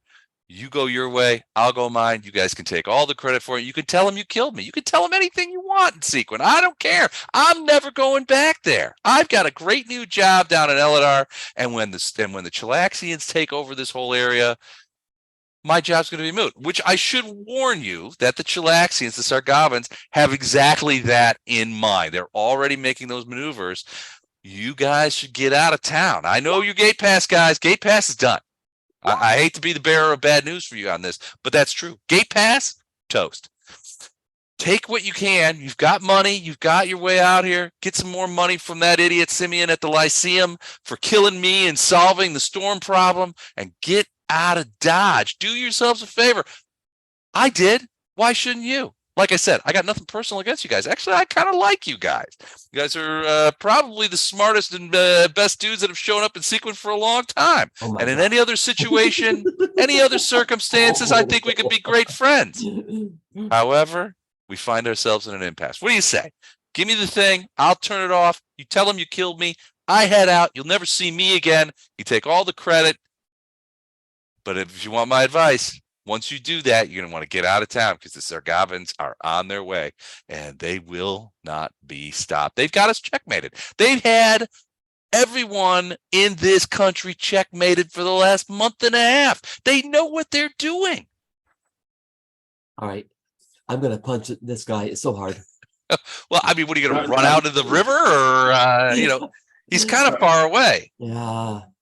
Can I do a flying leap and kick him? Oh, he's like 30 feet away. I don't know that you can jump 30 feet. Yeah. That's a long way. All right. So I've got no reason to trust you since you tried to kill us. And I understand that. And I tried to kill you because I wanted the thing back. But I realized at the end, you guys are tougher than that. I'm not going to make that mistake again. So I apologize for the interruption, but obviously we were able to handle that quite deftly. No blood, no foul. What do you say? You come over here. I put my hands around your neck. We give advice. You stop the storm, and if you stop the storm, then I'll release. If you try anything, then I squeeze the life out of you. Now, come on. I'm not going to do that. You know I'm not going to do that. Let's be gentlemen here for Pete's sake. With all this throttling and neck squeezing and all that. We don't need to go into all that. I made a fair offer. I think you guys should take it. It's a smart offer, and you guys are smart guys. I can tell. Oh, I hate being called smart. Ah. Someone was killed a man. All right. Now, Shigi, you're not smart, but everyone else is. I don't want to be anything but nice. Wait, don't call me stupid. That's even worse. He's killed 2 people for that. He doesn't want to be called smart. He doesn't want to be called stupid. Yeah, I dated someone like that once. We all have at some point. Make up your mind, crazy person. That was my type in high school. I'll tell him we're still in an impasse because we can't trust you to get it done. You've already shown that you're not trustworthy. So unless you can concede to some of our demands to make sure we get this storm stopped. You have my word of honor. Okay, your word is as a hydromancer. I understand that you're a little bit of it. Utter crap. How about a promise? I make you a promise. What can I do to convince you? I'm not gonna come over there and let you strangle me because I don't know that you guys won't strangle me in the end anyway. Come on, let's be honest here. You guys are somewhat violent, I should say. I think there's a case to be made for that. You go with your strengths. So understand completely. So yeah, see, the reason you won't come over here is the reason we won't just give it to you, because I have zero confidence that you would just, out of the kindness of your heart. Well, it's not I mean, let me explain. Think for a moment. I have the sphere and the control wand, and I'm leaving. Why would I leave? Why would I take such a powerful magic item and essentially put it on a shelf for the only reason of continuing to have a storm in Sequin? It doesn't make sense. My job here is done. I'm done with Sequin. I'm headed to the coast. Now I'm going to take this with me because I got to use it to help with shipping and stuff like that when controlling the weather and all that kind of stuff. I don't care about Sequin after this. Sequin, frankly, is going to get taken care of itself. Has nothing to do with me at this point. You helped with that. I did, and I did it for a huge amount of money. I don't know that I've actually described the sheer volume of Chelaxian gold that I will be given for having done this. It's truly tremendous. Which is why I feel like maybe you guys should throw in your lot with me. Come with me to Eladar. Throw yourself over to the Sargavan side, the winning side. Let's be honest, it's going to be the winning side. Throw yourselves over with them. I bet you I can get you guys plum jobs in the Sargavan government, Sargavan military, big money, cush, no worries. Sargavan girls, black hair, dark eyes, beautiful. I know you guys like that, right? Well, maybe not Ono. I wouldn't want to make any assumptions. Nevertheless, dark hair, dark-eyed guys, even whatever. I don't even care. But I can hook you guys up. You guys are smart. You guys are effective. You should come with me. You should come with me. Let's. I put my finger up 1 second, please. And then you're going to have to consult. I understand. Talk about it. I'll wait here. So what? See, this is why I wish we had our other 2 casters, because they've got far stuff they can do. We're kind of limited to. If it was me, and speaking on behalf of the Hydromancer, I think he would tell you that Vondram and Poe would be totally down for this deal. Oh yeah, I'm sure they would. So we don't have a lot of stopping power while he's at range. Well, like I said, Titus has hold person and suggestion. You do have hold person. He's going to have a pretty good will save. Yeah. Probably. Titus, your guess is that this guy might have a level of 2 on you from a magic standpoint. I would imagine. Yeah. So he's going He's to also got charm person. Now, charm person doesn't make them do what you want. It just makes them see you as a friend. Yeah. I get the feeling he already sort of sees you guys as a friend. He's been very complimentary. He's offered you the jobs and money, back in Sargavan territory and Chelaxian territory. So the stunning fist is definitely a good thing to do. It's just he's not going to let you get close enough to do it. Can I swim there? He's in water and he's a hydromancer. I'm pretty sure he can run circles around us in water. Yeah, but I just got it one time. Yeah, I agree. Right. Well, also as a sweetener, he does stop the flow of water going into the prison. So you remember how there was that flow was going in there and the water was higher? You could see he makes a few passes with his hands and the water begins to first it stops flowing in, so it stills, and then you can feel the flow begin to flow outward, and you can physically see the level of the river begin to go back down to where it was when you guys came down here. He's like, sorry about that. I sometimes forget that that others don't have the same affinity for water that I do. He goes, apologies. I hope you'll forgive me. But please continue your conversation. I'm not even listening. La la la la la. Yeah. So best we've got is Andrew. Do you just have like a single magic missile left, or how many magic missiles? I have I have 2 left. But that's guaranteed hits, but it's not gonna do a significant amount of damage. Yeah. Right. You don't think you've hit him yet? Oh no, he's full health.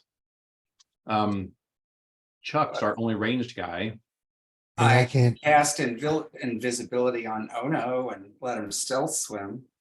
and I can't shoot him through water. Well, he's above Those- water right now, but He's above water right now, Yeah. and he's lowered the water in the room. So the water that you guys are now in the room that you're at is down to about your like mid shin. It's much lower now. He's drained a lot of the water out of there. So if I were to try to shoot at where he is currently, Okay. I would have all air. Yeah. Yeah. I wouldn't have to shoot through the water to get to him. No, he's sitting on he's sort of about 30 feet out into the river. And he's sitting, he's caused a pillar of water to sort of come up behind him, which he is now like sitting on like it's a chair. Okay. Who's got invisibility? I do. And you've got one of them. I have 3. So you could make Ono and I invisible. And we got water breathing, so we can stay completely underwater. We could swim up to him. And then, Sure. I mean, the only chance I think we've got is to get there quick and get Ono and I close to him. We either attack or we try to grapple. I'm pretty dang strong and I've got a good grapple. He's a If mage. you- I don't think if I can get a grapple, I don't think he'd have an easy time breaking it. If you can grapple him, I will beat the heck out of him. What are you guys thinking about doing? Trying to bring him back to Sequin? That would be amazing. We would be hero like beyond heroes if we could do that. Well, who should I cast on first? Well, I'm just saying, is this what we want to do? Because you're going to burn through every spell you got pretty much. I still have 1 level 2 spell. I still have Heavenly Fire. I've got cantrips, of course. And then two of my level 1s. Actually, just to get him used to talking to you, and so we won't be there. Arendar would say, Titus, why don't you stick your head out and then basically use a diplomacy or something to try and convince him that we need to trust him. He needs to come closer to us to do this. He's going to say no because he's not stupid. But I wanted to get him used to you talking. So as we're setting up this ambush, it's not out of the ordinary that you're doing the talking and now the, All right, so I can loudmouth, obnoxious Arendar isn't going doing the talking. And still cast invisibility. Well, we're gonna come back and talk after that. So you're gonna try and get him to come back. He's gonna say no, and they're gonna be like, okay, hang on, come back and talk to us. Then you'll cast invisibility. We'll go out. Then you'll come out to say, okay, how about, and just distract him, just talking about, hey, how about we do this? Try to make another deal with him while we get in place, and then we all just. Okay. How are you going to get out, even invisible? How are you going to get out of that small door and into the water unseen? Well, the water's like 5 foot deep, you said, right there at the door. Well, it's shallower now. Yeah. So there'll Because still he's be pulled. waves and eddies and Yeah, I think so. But remember that he's largely in control of that. Right. Right, so the thing is, if Titus starts talking to him, then they can open the door and let Titus Well, step the out. door's into already visible. open. Yeah. Let I Titus assume you step guys out- have sort of stepped back out of sight. Yeah, we're around the corner. Right. Yeah, and whispering this. let Titus step out and try to schmooze him, but leave the door open. so he can So- slap me with his mage hand again. Well, you don't have to keep the backpack. You could hand it to me. It's true. That was a joke. He slapped me when he. Yeah, that's okay. I mean, That's fine. would we try and do a stealth check to try and swim underwater and not be seen? Good. We'd have to get kind of a bonus since there's no line of sight anyway. Well, And visible, so even- invisibility's like a plus 20. Well, yeah, on stealth invisibility has check. like 20 to your stealth check. Right. So you could still fumble. And it could still go bad, but if he gets used to talking to Titus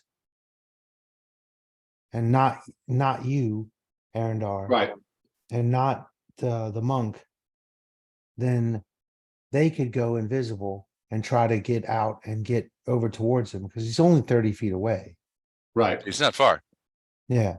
But he's just like, it seems like he's picked this distance Oh, specifically because he knows that you guys can't walk on water, right?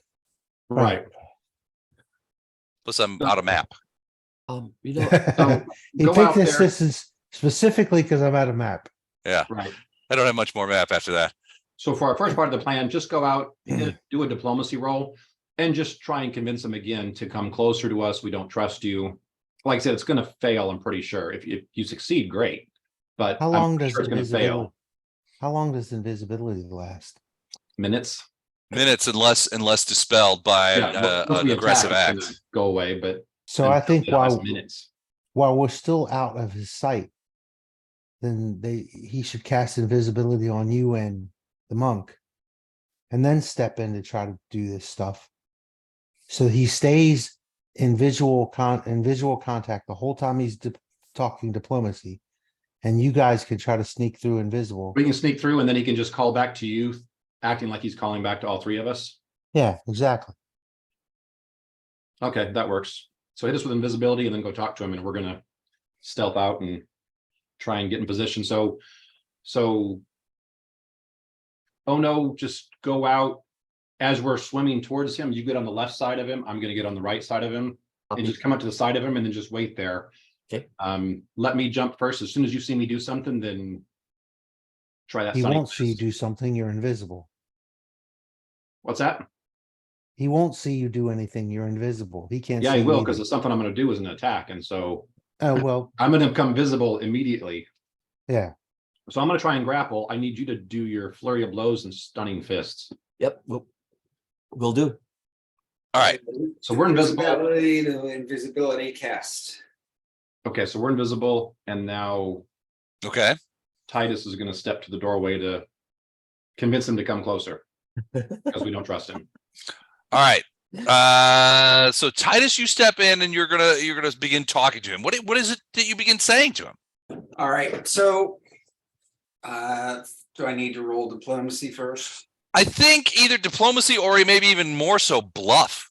Well, no, because this is, and this, I think your diplomacy is better than your bluff, isn't it? Yeah. Yes. So really, we're just trying to convince him to come closer. So it's not a bluff. We're really Okay. trying to convince him, hey, Okay. we don't So it trust would be you. diplomacy. We don't trust you. Help us trust you by coming over here to do this.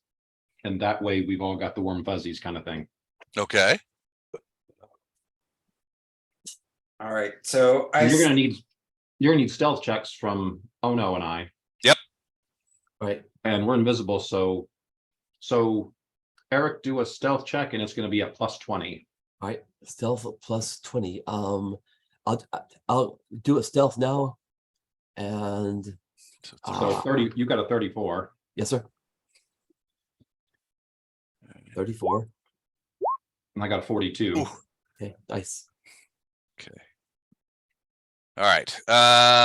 So Titus, you step into the doorway and you begin talking with this guy, and he seems quite charming, frankly. And he talks about it, his fellow he's like, I know you that you're a prodigious wizard, and surely, outside of those crazy scourge people, someone of your caliber could very easily find employment in this Argavan administrative apparatus. They're always looking for people who know how to handle themselves in a situation and have the powers necessary to get the job done. And you strike me as having both of those qualities.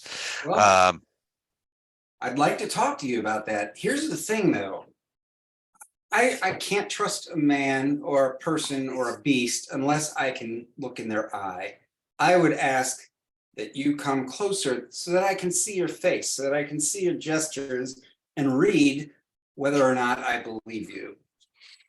Ooh, nice. So do your diplomacy. It's a compelling argument, and you see him sort of begin to stand up. He's like, Titus, I can see that I'm going to have to make the first move when it comes to trust. So I will come over here to within 15 feet, half the distance. But allow me to do this. And you can see, is that 15 feet? Yeah, it's 15 feet. Hold on a second. So that's 15 feet. So he says, allow me to do this. And you can see him, he sort of waves his hand over the surface of the water, and you can see the water sort of begin to freeze in front of you. And it forms like a little platform of frozen water out in front of you. He's like, I've come halfway. Why don't you come halfway? Look into my eyes and tell me, let me demonstrate that you could trust me. I have frozen the water in front of you. It is perfectly easy to stand on. I guarantee you it will support your weight. Please come forward and take your look. I can see your face from here. We still haven't established a true trust. I thought trust had to be established by looking into my eyes. You can see them. I can, but I don't have a read on you yet. So let's continue talking from here, where I can watch how you move and get a baseline for how I think you respond to questions and objections. And once I get a feel for you, I have a lot of experience in these kind of dealings, and having never met you, I need some time speaking with you. You mentioned these wonderful offers in Sargava, and honestly, I'm just here for the money too. So see, I knew we were like-minded fellows from the start. Okay. I do hope you'll forgive me for my earlier actions. I was wrong to send those animals after you. But I see that you've defeated them handily and no harm, no foul. And so I'm certain that we can come to an arrangement. So Les, with those stealth checks and with as long as this conversation's gone on. Yeah, I've been rolling checks the whole time. Did he see us get over there? As far as you could tell, no. So he's we're not over by now. So you guys are, I'm assuming that you're outside of the thing in the river. And that you're below we're down about 5 or 10 feet going towards him. And come back in right up to him, just from either side. Got it. Okay. And as long as it's gone on. Far as you can. I'm right there and Ono's right there. Okay. And we're just waiting while this conversation's going on for Arendar to pull the trigger and start this. Okay. Well, I mean, the conversation seems to be done. You can tell, Titus, you can tell that Sidoneth is beginning to get a bit frustrated. He's like, look, I understand your trepidation. You don't have to look into my eyes and trust me. I've explained to you why I've done it. I haven't attacked you since you opened the door. Certainly that must count for something, Titus. Perhaps 2 men of knowledge and sophistication and scholarship can come to an arrangement. I understand that your friends, and he sort of gestures back into the room. I understand your friends are worried about me. They don't understand my powers. They don't understand where I'm coming from. And they frankly have, it's understandable that they might harbor certain resentments. But you are a scholar. You understand these things, certainly. And you possess the sphere. Let us come to an arrangement that benefits you and your friends, and no harm will come to either side. Okay. At this stage, I'm going to kick this off. So since I'm starting this, I guess I'm at the top of the initiative. Do you want to have everybody else roll initiative? So you and Ono, everybody should roll initiative at this point. You and Ono will both get surprise rounds. So let's just go ahead and do this. Where is it? Nicely done. Turn over. guys. Here we go. All right. Are they clocking? I roll. No. I clicked my Hmm. character and rolled, but No, I the turn I- orders, there we go. go. Is it on there now? Okay. Mhm. Yep. So let me roll. What is his niche? Okay. Ooh, nice.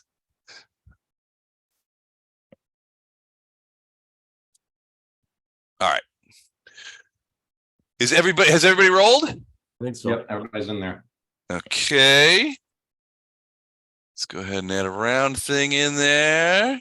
All right, first things first. Now, because of your successful visibility and stealth checks, you have managed to swim up to the guy. And then hold on, Wraith, Titus, Sidoneth, there we go. And have managed to get up next to him seemingly without him noticing. You both get a full surprise round, 2 actions. Nice. So what do you do with it? I'm gonna try and grapple. Okay. Who goes first? Since I'm the one starting, then I'll go. You first. guys can do whatever yeah, either way. Right. So You're just gonna leap out of the water and grab onto him? yeah, this is gonna be against his CMD. Okay.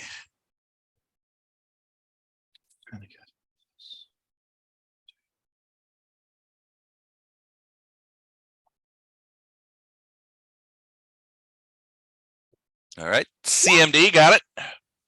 18 is not going to be enough to deliver a grapple Yeah, with a roll 4. That's with a 4. So you leap up, but the attempt try to grab force- him, but he sees it right before and ducks out of the way. ducks out of the way, and he looks at you, and at first he seems angry, and then it just a look of profound disappointment comes over him. He's like, you should have taken the deal. Hey, oh no! Hopefully your stunning fist works. I'm gonna do a flurry of blows. Okay. 24 and a 17, and That'd you be were a doing 19. stunning fist, so 26 and 19. Yes, sir. So both of those hit. And the first was a stunning fist, so I have to make a fort save. Is that right? Yeah, I think so. yeah, it's a All 4 right. save. Whew. All right. I think he's got it though. He's got a good fort save. Okay, ready? Go for it. Oh, son of a No, bitch. he does not. He's stunned for a round. All right. We gotta take him out. All right, he is now stunned. So Arendar tries to grab him, and he looks over at Arendar and is like, "Sticks, I'm very disappointed in you." At which point, Ono leaps out of the water and punches him hard in the back of the head. His head just goes clunk, and you can see his eyes roll up as his brain in the inside of his skull bounces off the front of his skull, then rears back, bounces off the back of his skull, and he makes like a ugga wugga face for a little while. So he is stunned, and he takes, what is that, 9 points of damage? Yeah. Oh no, is the man. All right, 9 points of damage. All right, let us enter into round 1. All right, surprise round is over. You guys have leaped up out of the water swimming, but now you're falling back. So I need swim checks from both of you. Sure. Okay. Swim check. Unless you have some magical means of maintaining yourselves out of the water. Because remember, he's 100% out of the water. Right. 15? All right, 15 swim check, 25 swim check. All right, you guys are okay, but you're not walking on water. You're sort of swimming around him. So remember, he was standing up talking to Titus, and he's still standing on top of the water while you guys are sort of swimming around his feet. So keep that in mind when your turn comes up. Wraith, you're first, though. What are you going to do? Probably nothing, right? 5-foot step. Rapid shot. Is that yeah, does that gets me in place, right? I can Yep. sit there. Yep. Rapid shot. Okay. 14 14 to hit. 14 is 14. Oh, wait, he's stunned. That takes away his dex. Hold on a second. and 16. 14 and 16. All right, hold on. Let me check his dex. See how much of that is contributing to his AC. Would this essentially be flat-footed, right? That Yeah, Dexes him out. All right. yeah. So his AC is flat-footed. AC is 14. So 10, So both of 11, them. 18 plus 2 bleed. So Plus 19, 20. 2 bleed. All right. So 20 points. The second And hit is 4, 5, what? 10.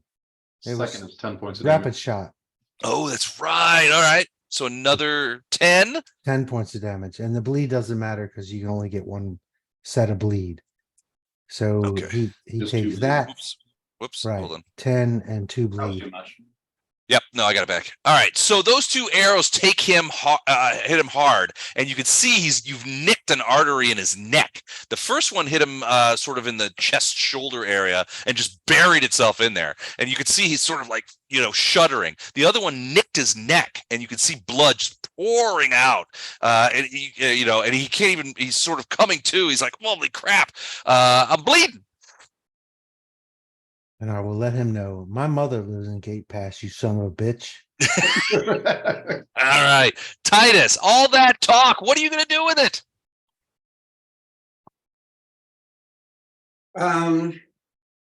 Well, I will Magic missile. continue at first with the diplomacy and say, you want to surrender to us and we'll work this out peacefully over squid and chips at the pub.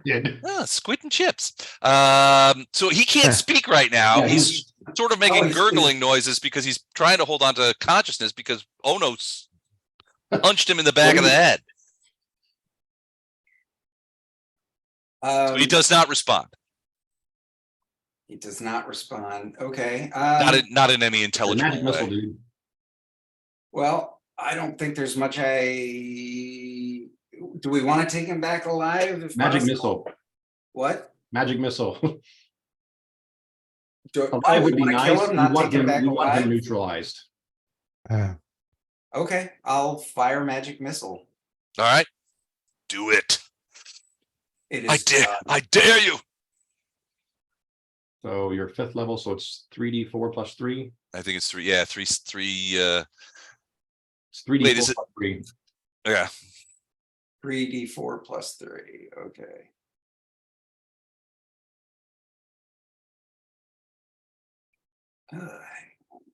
Yeah, even though I'm 7th level in BDC, my wand of magic missiles only does 3 because I made it when I was 6th level. Yeah. 12 pointage. Look at all those friggin' 4s, man. Holy crapstick. Wow. All right, minus 12 as gleams of hideous necrotic light fly into the creature. Actually, it's just a dude. It's Sidoneth. So yeah, he's slammed backwards. You see him sort of begin to sort of skitter across the water. He's still on top of it, but he's beginning to sort of stagger a little bit as he goes. So it's his turn. He is still stunned until the end of Ono's turn. So it's skipped. Ono, it's your turn. Now you were swimming around. Does Go he ahead. take bleed on his turn or on my turn? He takes bleed on your turn. Okay, thank you. Is he? Can I tell if he's badly hurt? He's badly hurt. I mean, he's got, Okay. so he's bleeding profusely from a wound in his neck, an arrow wound in his neck. He's Got got another arrow that's like stuck into like the webby area between his chest and his arm.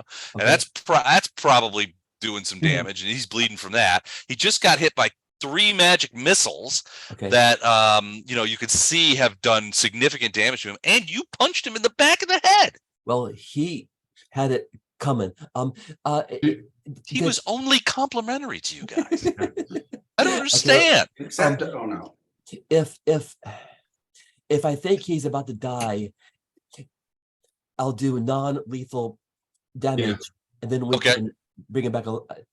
Actually, Bring him back yeah, alive. Right. you can do non-lethal like that, and you can also still do the stunning fist to try and prolong his stunned. Okay. Yeah, good luck with that. I go before he does. Oh,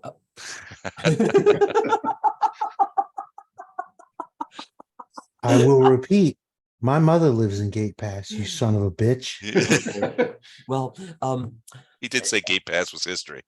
Yeah, he did say that. I remember it. He did, yeah. he did. Yeah, and that makes Ono pretty angry too. So when you're below him, where does Stunning Fist go? His nuts. Ours. Right in the nuts. No. It's a scrote punch. Oh man, That would stun him. that would stun anybody. Damn straight. All right, fine. Flurry of blows, stunning fist to the groin area. But you're about to punch a Hydromancer in the nuts? That's crazy. All right. For the with second time. with I thought you were prejudice. lawful good. That just somehow doesn't. But I'm gonna make this non-lethal. Okay. Yep. He's just gonna wish he died. Okay. All right. Oh, 23. Oh man, that's a hit. 223. So yeah, so double nut punch, non-lethal damage. You see his eyes roll up in his head, and he falls backward into the water and begins to sink. Let's grab him and bind Yeah. his hands and feet. And get that damn stick. Right. Yes. I'll grab the what's it? The wand?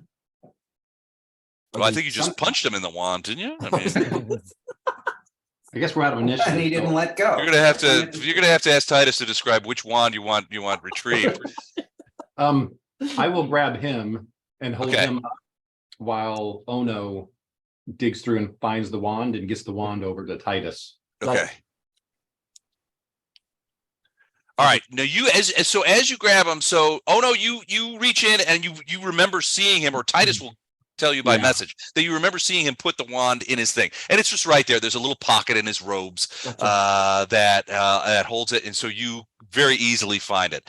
Arendar, you could see that now. So now that he's unconscious, he's bleeding profusely from that neck wound, and it's bleeding out pretty significantly. So it's your turn, Arendar, but Wraith, I mean, so he's sort of sinking in the water. So you've got him sort of above the water so he can breathe, that kind of thing.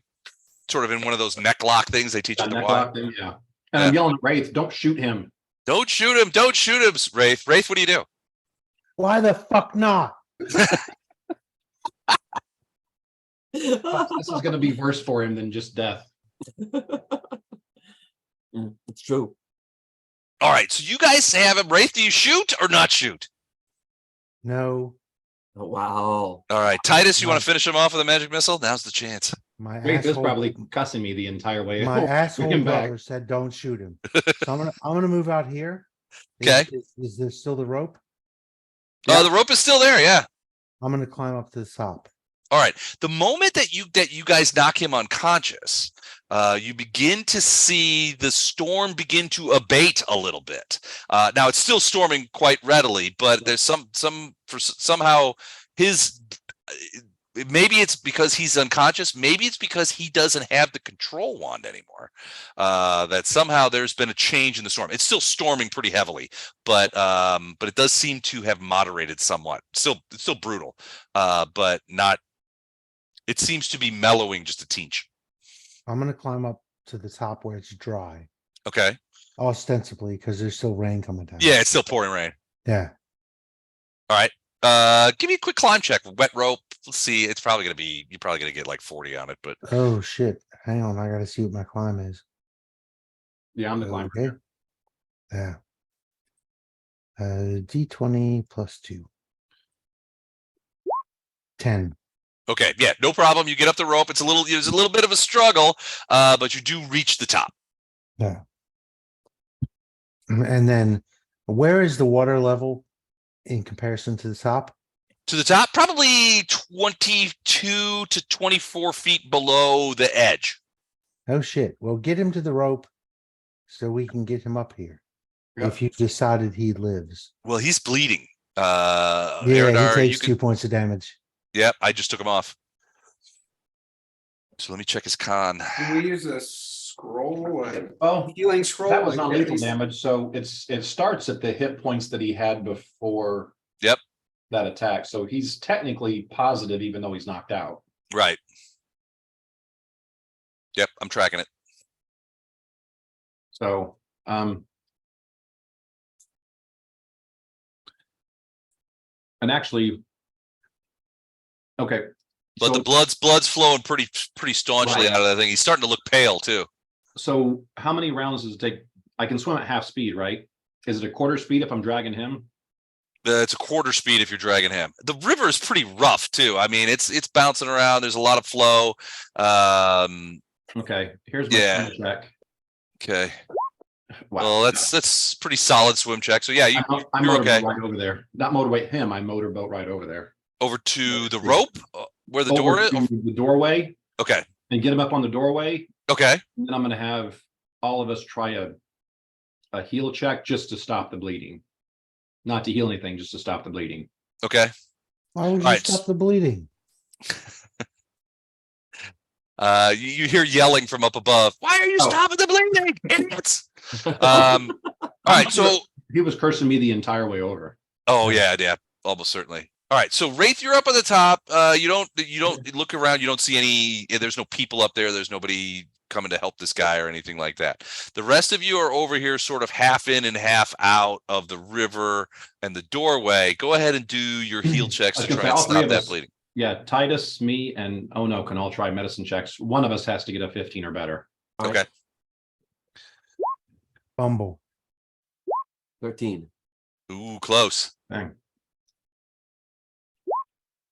20. Okay, yeah. So you managed to slap a little sovereign glue over the wound, and it's still dripping a little blood, but he's not gushing it into the water like he was before. Okay. So Seems what to I'm be gonna- breathing steadily, although he's lost a fair amount of blood. Okay, so what I'm gonna do is tie his hands up behind his back. Okay. And then since it's 50 feet of rope, I'm gonna bring it around his head and tie it through his mouth. Okay. He can't speak or do any spells that No require. spells. Okay. So he's All right. hogtied, kind of. Right. All right. Hog tie Okay. him. Hog tie him. And then if you guys want to go up, I'll let you two go up first. So you guys do your climb checks, and then I will tie him to it so you guys can drag him up. All right. All right. Oh no, Titus. Does that sound like a plan? It does. Okay. This is a great plan. All right. Then Titus or Ono, I need climb checks from you guys as you guys go up the rope to the top. Sure.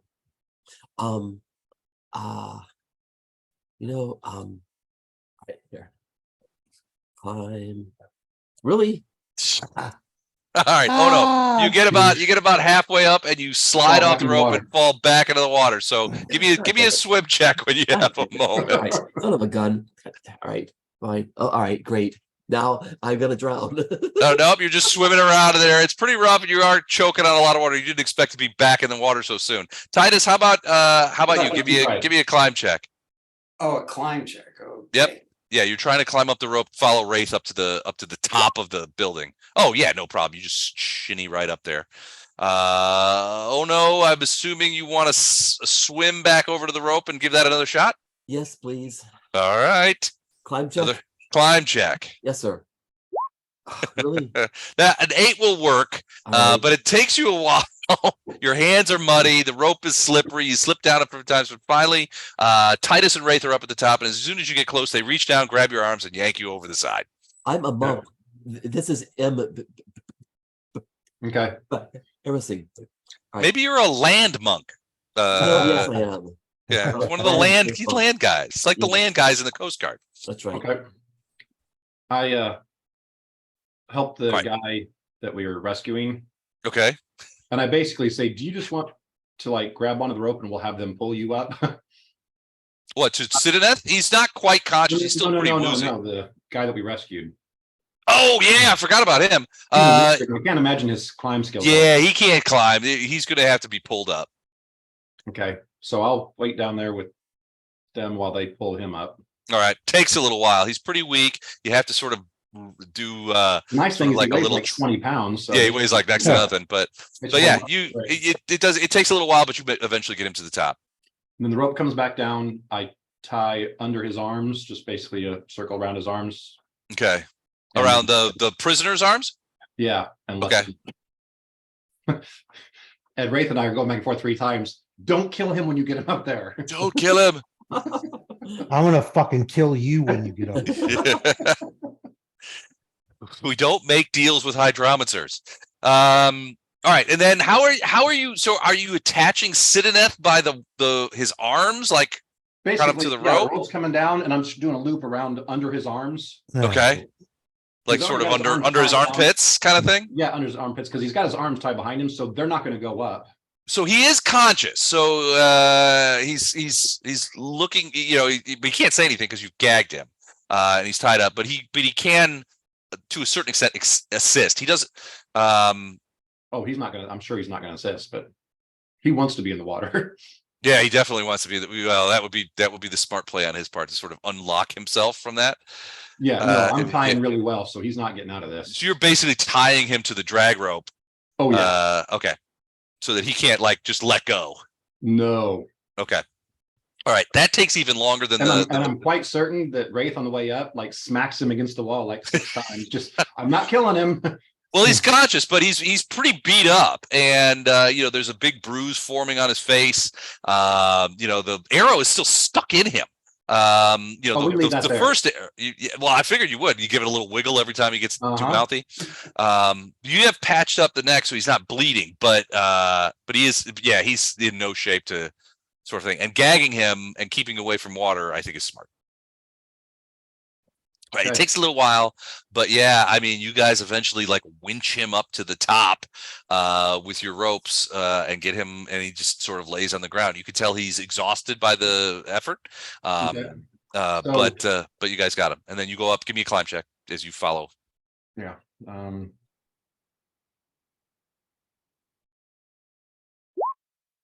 No problem. Okay, so you get up there too. So you're all up on the top. You've got him. You've got the rescue prisoner guy.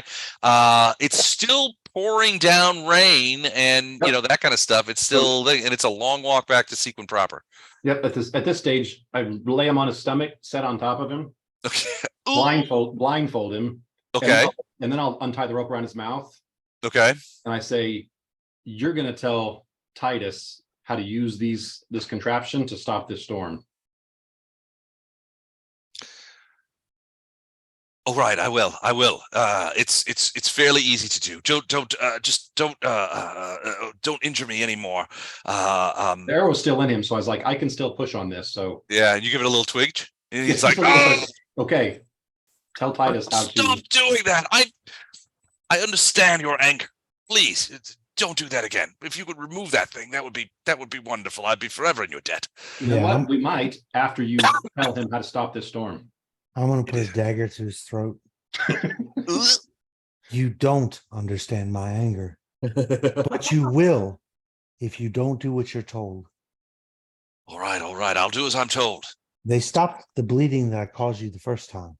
I can do it again. Oh. All right. I'll stop.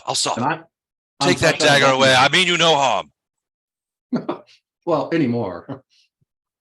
So he'll say, Titus, I don't have the control wand anymore, so I must assume that you have it. I can feel the pocket of my robe is empty. All you need to do is the control wand is it explains itself to you.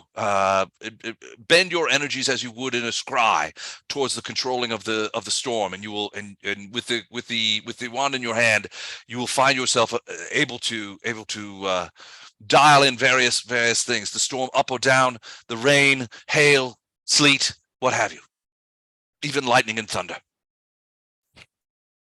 Let's all do a sense moto check before I do that. Okay. I think he's pretty well motivated at this point. Yeah, he seems like he's telling the truth. I mean, he seems pretty plain. He's certainly scared of Wraith. Whatever this guy wants out of life, it's not to die here in on a platform somewhere above a river. All right, so guys, I'm gonna have both items out, please. So he's well secured. Oh, he's tied up, laying on the ground. He's blindfolded, and Arendar's sitting on him. And is he gagged? No, because I wanted him to explain to you what to do. He just blindfold, so in case he had some kind of somatic or verbal only spell he could do. Usually you have to see your target, so that's why I blindfolded him. Got it. But I thought he kind of already explained what to do. It'll explain itself using. Yeah, it's Right. essentially the way he explains it is you transfer our energy, controlling energy through the wand into the sphere. It's much like using a crystal ball for scrying is the way he will describe it. And then you can exercise control over what you see in the sphere. Okay. Well, if you feel comfortable with him not gagged, then I can give it a shot. I was gonna say, he's got the twins pretty much built on top of him with like lethal weapons and or items. Which puts him in a desperate spot. And If he- desperate people do desperate things. If he hiccups, I'm gonna cut his throat. Yeah, I was gonna say, if he looks at Wraith wrong, I'm pretty sure he's gonna slit his throat. All right. He might not even have to look. All right, I pull out the globe. It appears to be a snow globe of the Seattle cityscape. There's the Space Needle. I shake it up. And then it's a little kid, and everybody at the hospital, was within the snow globe. All right, so I take the wand and I stare at the snow globe. Okay. And I see what I can see. What can I see? All right, so this is when you do some ritual magic and stuff like that, you realize that this is an item called an Orb of Storms. With this, the possessor can call forth all manner of weather, even supernaturally destructive storms like the one you're facing now. Once per day, you can call upon the orb to use a control weather spell, and once per month, you can conjure a storm of vengeance. And the possessor of the orb, which is now you, is continually protected by an endure elements spell. I think I like this. All right, Yeah, so yeah, basically you suspect that because of his skills as a hydromancer, that Sidoneth was able to extract more and more varied power from this orb than you can. You're not a hydromancer. You're not in tune with weather. So you can only do sort of the thing. What you can do is you can tell that there's a storm of vengeance going on over the entire of Sequin. And the storm of vengeance is a spell that creates these huge storms, bolts of lightning, hailstones, basically all of the effects that you guys have been suffering from over the past several days because of this. You can cancel it. all right, guys. Yeah, let's do that. Do that or don't. Yes, cancel. All right, so I convey that to everybody and say, I have one action, one spell today. I can abate the storm of vengeance. I can do it now, or I can do it now. Now? Yeah, because I don't want to walk back with this storm. Okay. Then I command the storm to abate. Okay. You do that and you see immediately, you guys, so all of this is sort of like telepathically, and you can see Titus sort of sitting next to the sphere, and he's got the control wand in his hand, and you can see him sort of staring intently at it. And then all of a sudden the rain stops. Still the clouds are roiling up above you and that kind of stuff, but it's not raining anymore, and the wind lessens and becomes more normal.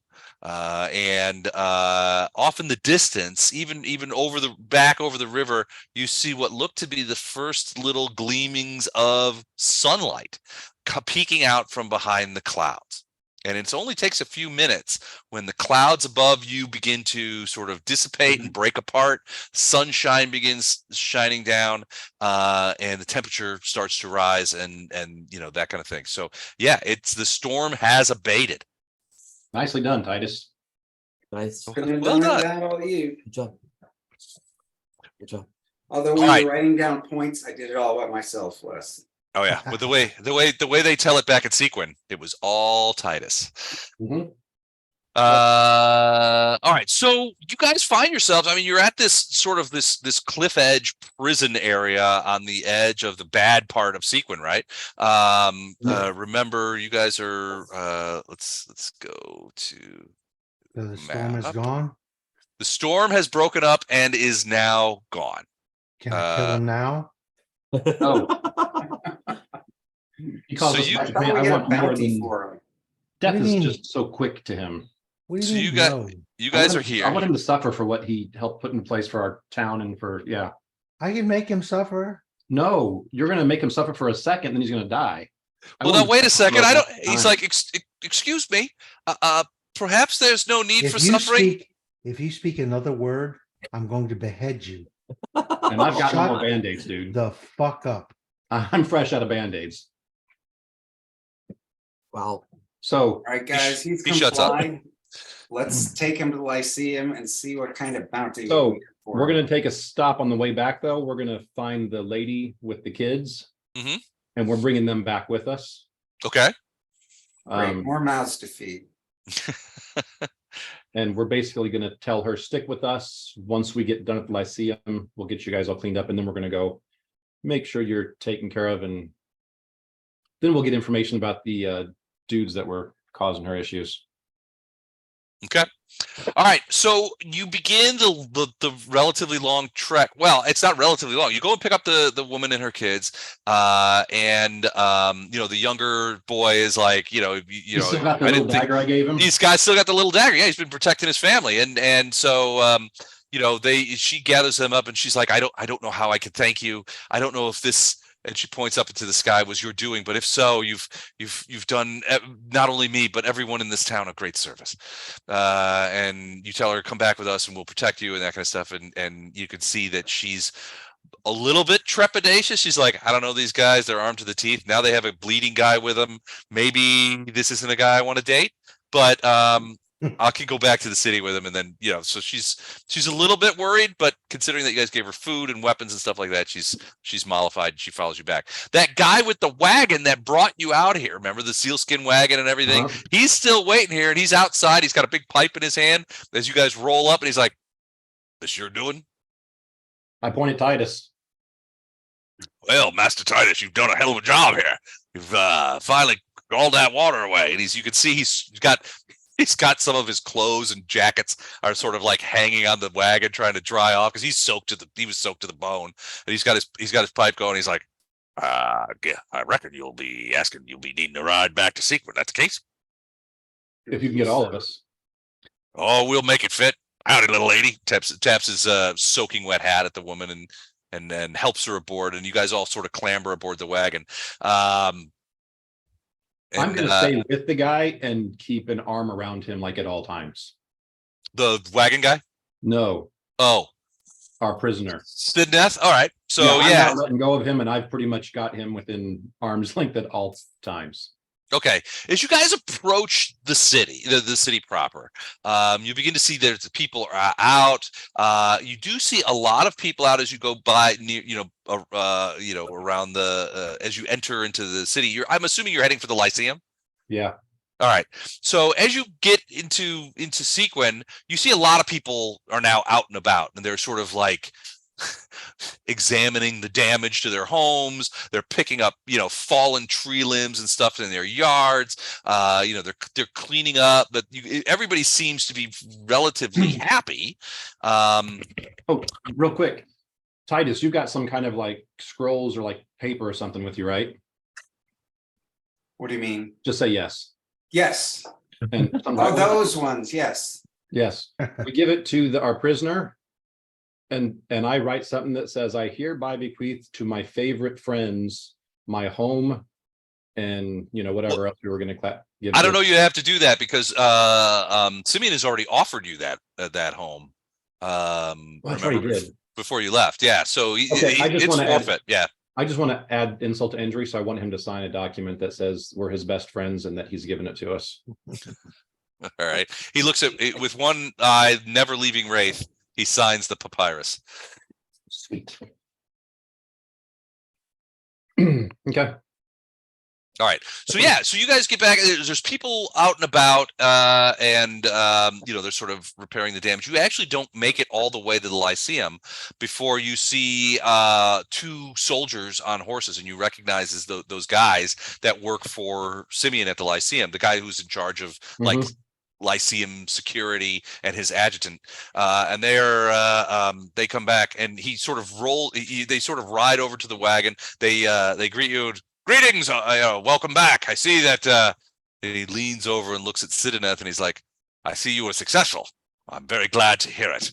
Is anyone injured? We've brought healing potions if anyone is injured. We were given word that you were returning to the city. Madam, are you all right? These men haven't given you any trouble, have they? And he sort of tips you guys a wink. I'm going to tell him, actually, if you could, and I'm going to point to the woman and her kids, if you could get them cleaned up, get them some clothes and some food, and just tuck them somewhere nice until we're done with Lyceum, and then we're going to take them back to where they should go. Of course. Of course, he dismounts and gives his horse's bridle over to his adjutant, and then helps the woman and the kids off of the wagon, and it says, "If you will come with me, I'll see to it that you're given shelter and food and water.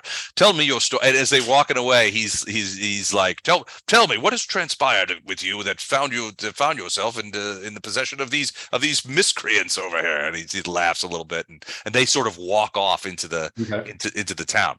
The adjutant basically says, "Is anyone injured? Anyone?" Not really. I put my hand over our prisoner's mouth.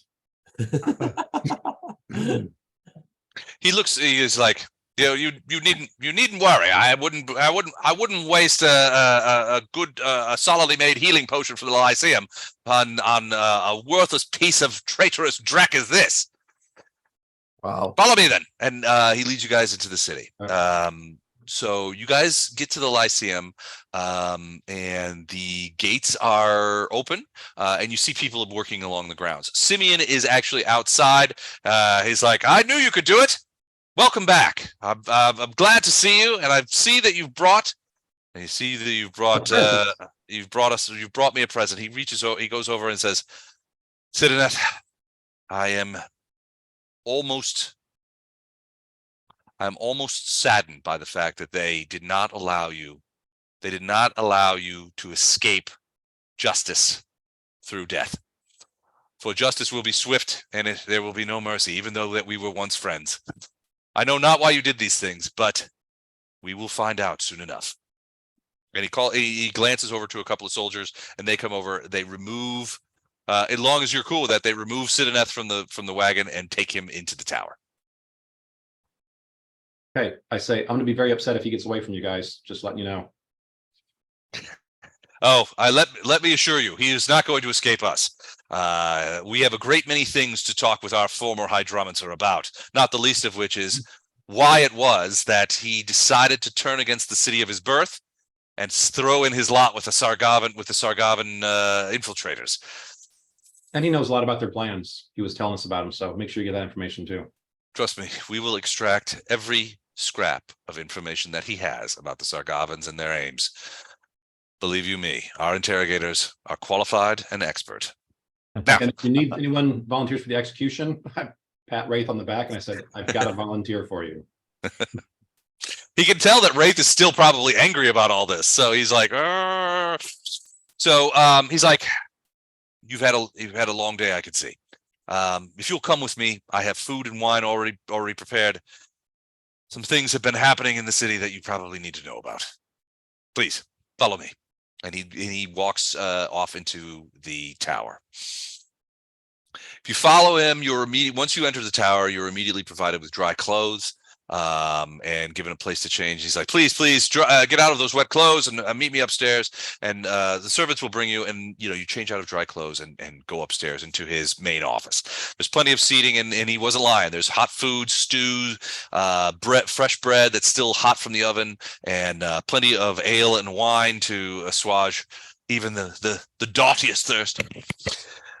But he says, "I do have some things to tell you. This doesn't sound good. While you were gone, there was indeed, while you were seeking our erstwhile Hydromancer, many things have been happening here in Gate Pass, or I'm sorry, in Sequin. Not the least of which was that the Anger at the elven blockade boiled over, and Vortbird led a attack on the blockading ships, the elvish ships. We were not prepared to we did not know the depth. We at the Lyceum did not know the depths of his plans, and his attack was largely successful. Basically, based on the evidence that was found at the floating theater, Vortbird organized a sizable force against the elven ships. About 500 people, mostly dwarves, some of the locals that he had won to his cause in John boats, some refugees as well, sallied forth at dawn against the elven ships with large alchemical bombs, which they were able to, in the storm and under cover of night, the darkness, were able to attach to many of the elven ships. These were detonated at the start of the battle. In addition, Vortbird was able to marshal a fair amount of irregulars, dwarven fighters, refugees that he armed, and they put to the bay in coracles and fishing boats, and basically attacked the elvish ships. The surprise was almost total, and the elves fought bravely, but they were ultimately defeated. Arrows and spells rained down upon the fishermen, and you can see some scenes in this area. Wow. Huh. Hold on, Jeez. I didn't do that wrong. Good Lord. So you can see some of the scenes from the battle. Elvish ships on fire, burning merrily. Elves and men in the water, drowning and sinking below, and fighting even in the water. Below that, people from the town watching as the ships were attacked by John boats and fishing boats that sallied forth under darkness and in the rainstorm and attacked those ships. And furthermore, ships of men, which were attacked by elvish arrows and spells, and those were sunk as well. Basically, like I said, the surprise was almost total. The elves struck back hard, and basically the river erupted in flames. There were bombs being thrown and delivered to the elves from the Sequiners, arrows and spells from the elves. The casualties were extreme on both sides, but once the battle started to go against the elves, due to their having to handle their boats in the storm as well as fight, more of Vortbird guys flew into action to sort of capitalize on this, and ultimately the elvish ships that were not completely destroyed were driven off. They left and have not been seen in the river since. This was about 36 to 48 hours ago, not long after you guys left. Can I see which ones were killed again? Yep. So the X's they were part of the attack? No. I can let's go ahead. I can show you this. So Okay, you guys, so I have Sidoneth here marked as killed. He's not killed, but he might as well be. Katarina survived. She is amongst the living, but She died. huh? I think you got the X wrong. I think she died and Laura Beck made it. No, well then you have Xavius. So you guys will remember Xavius. He died under, frankly, and this is Sidoneth. He goes, I have to presume upon your discretion here. He died under quite mysterious circumstances, which is a shame because he's a Bandu, and we'll talk about that here in a minute. He was dead on the shore in no armor, with many marks, blue lips, and tongue. We're not sure if he drowned or died in battle, although there was no marks of violence on him. There's a new guy who's in charge of what Xavius did before. His name is Oristrith Bronzeback, and he's still sort of sorting it out his way. Laura Beck died in battle as well.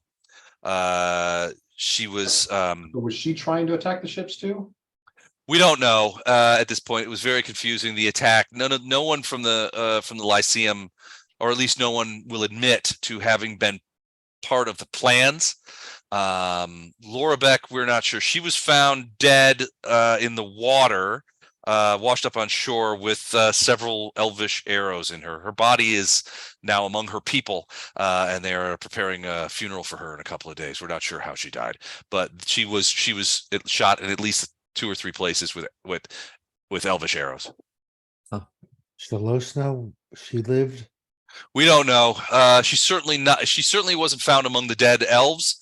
We have to assume that she escaped. Her flagship was burned and sunk, but so far we have not found her body. So we have to assume she escaped.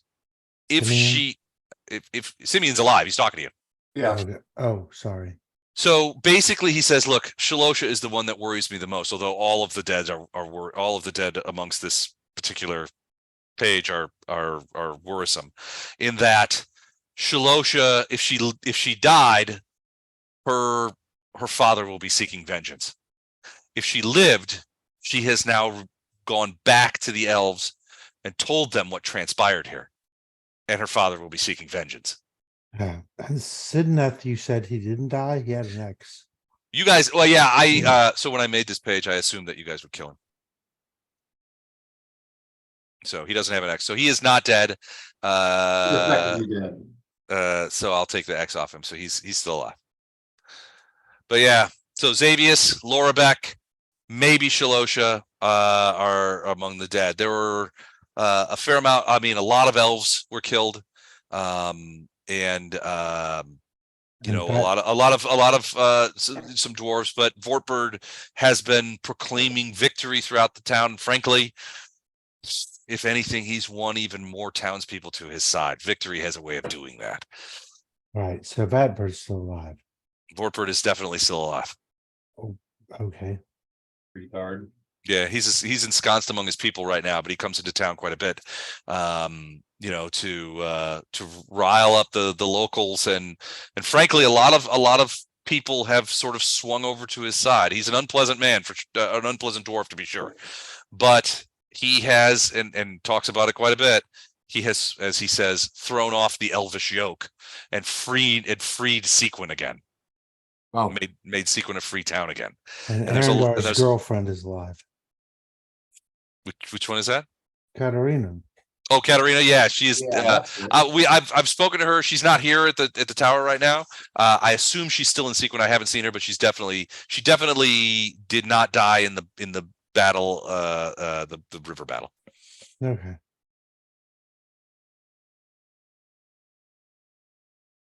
But yeah, Xavius, we're not sure what killed him. He was found on the shore, blue. His skin was tinged blue. He didn't have any wounds on him, so our assumption is that he drowned. Laura Beck was hit with elvish arrows. I don't know. Frankly, he's like, frankly, I don't think she would have been part of this. No. She was a paladin, but she was devoted to her people, and you know, she, although a fighter, I can't imagine that she would have seen fighting against the elves as being that cause was just. I just can't see her joining league with Vortbird either. She hates. I would agree with that. She hated him, so I don't know what happened, but the arrows that we found in her were undeniably elvish arrows. But anyone can shoot elvish arrows, I suppose. The evidence we have suggests that she took part in the battle and was killed in it. Oh.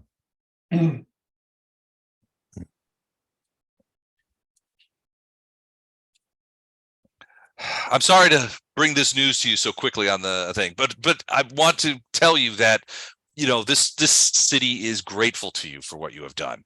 You've stopped the storm. You've brought back our rogue Hydromancer, who we are going to extract a voluminous amount of information. We are going to wring him out like a wet rag, and find out exactly what's going on. But you've really come through for us, and frankly, I'm in your debt. Which, honestly, I don't even want to bring this up now. We'll talk about it at some other time. I want you guys to get some rest. Go to the home that you now have on the bay. Get some rest. See, it's legally ours. See that? Yes, I see it. It was legally yours before. Traders are not allowed to own property in Sequence, so his house is forfeit. But get some rest, recover from your ordeals. Know that you have the admiration of this city, and all of us at the Lyceum are very pleased, and we can't tell you how helpful you've been. But get some rest. Come back to me in a day or two, and but because I have other things I want to talk to you about. But now is not the time. When are they going to do the funeral for Laura back? I don't know exactly. I can find out. I will send you word. Do you want to attend? Actually, beforehand, I want Poe to do Speak with Dead on her. Oh, can he do that? And ask her how she died. Okay. Well, that might be tricky. She is among her people, and they guard they're sitting vigil over her body until it's to be interred. That's fine. It's possible you can convince them to do that, but remember, but he goes, and Speak with Dead is not really a spell that I know or use, but my understanding is that only the willing dead will speak to those who call their spirits back. Is that correct? This would be a Poe question. Okay. And I mean, technically Poe would be here right now and he would know all this. Arendar would know nothing about this at all. I'm just. And who are the people that were going back to Gate Pass? Yeah, to check to make sure everything was fine. Oh, they sent them back. We haven't heard from them yet. They've only left a few days ago. We haven't heard anything yet. Because they were the ones who were going to bring your mother back. Yep. Yeah. We haven't heard from them yet, but we assume we will hear from them in the next 24 to 48 hours. I would like to be notified as soon as you hear from them. Of course. We absolutely will see to it. So Speak with Dead. You grant the semblance of life to a corpse, allowing it to answer questions. You may ask one question per 2 castle levels. The corpse knowledge is limited to what it knew during life. Answers are brief, cryptic, and repetitive, especially if the creature would have opposed you in life. If the creature's alignment is different, it gets a will save to refuse. If successful, the corpse can refuse to answer your questions or attempt to deceive you using bluff. The soul can only speak about what it knew in life. It cannot answer any questions that pertain to events that occurred after its death. I can imagine she'd be against us trying to, since she's a paladin, all for justice. If we're trying to do this for justice, I can imagine she'd be against us trying to figure out who did this to her. It's a good argument. No question. So, but yeah, we need to wait. Obviously, we can't do that until Gordon's back. Right. Okay. All right. So you guys go back to your home and relax. Probably Ray and I would go make sure the lady and kids that we brought back. Okay. So you seeking information about that? Okay. So yeah. And the whole time I'm going to be pissed off. Mm-hmm. Why couldn't I kill him? Hey, you still might be able to, but we get a bunch more information out of him, and yeah, the Lyceum's going to he's going to be not in a pleasant position for a long time until he dies. He sold out people for money. Mm-hmm. He did. Well, if you're gonna sell things out, money's going to die. Go. Yeah, he's going to die regardless. I think Titus makes a great point. If you're going to sell people out, money is usually what you do it for. Right. So where's the money? I don't know. Show me the money.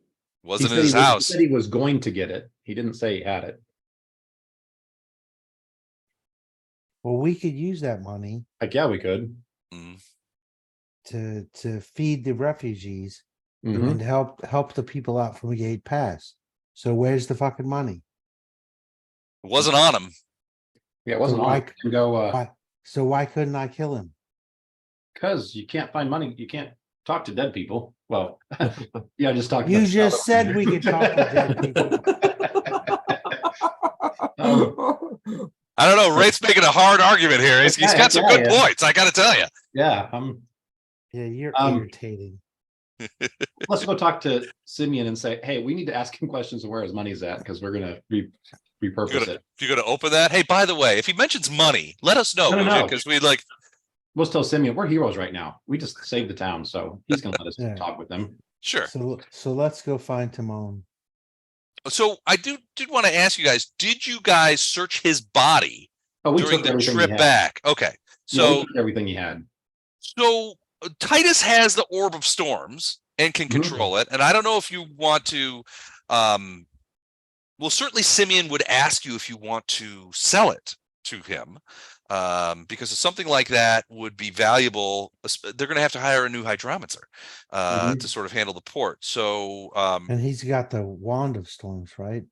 Or the Rod well, of yeah, Storms? he's got them both together. So, It's one magic item. yeah, Okay. it's sort of two parts of one magic item. But yeah, so certainly Simeon would well, we could talk about that later, but he probably would offer to purchase it from you, just for the fact that it would be very useful to the people of Sequin. Now that he's if you want to hold on to it, he's not going to be. So you do have that.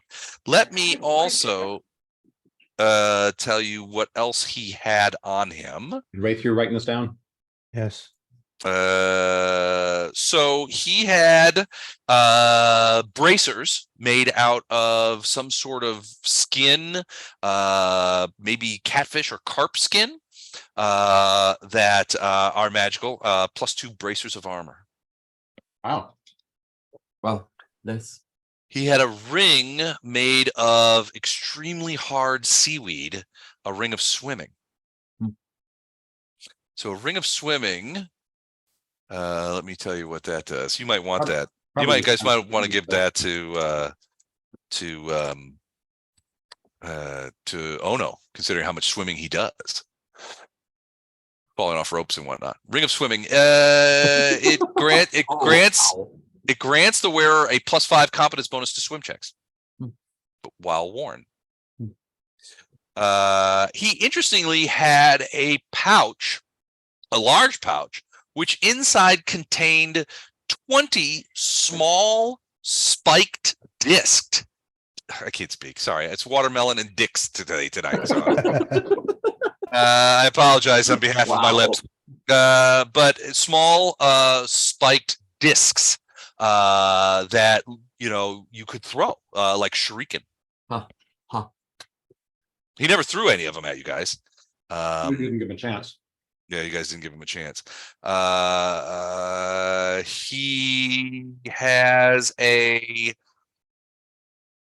has a couple of interesting things that you don't immediately recognize. One is a glass teardrop shaped sphere. And inside that sphere, which easily fits in the palm of a hand. The sphere itself, it has like a teardrop tail to it, and it has what looks to be, it has some sort of red liquid in it. It looks like blood, but the sphere itself and the tail is sealed. The blood is not coming out of it or anything. But it looks like there's some sort of red liquid that looks like blood that's sealed in the sphere. It does radiate magic. Also, there is a very small, about maybe 2 inches long, carved figurine, and it's carved out of some blue stone.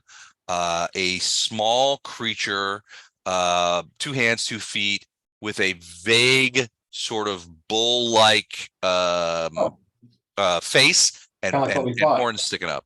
Yeah, kind of like what you fought.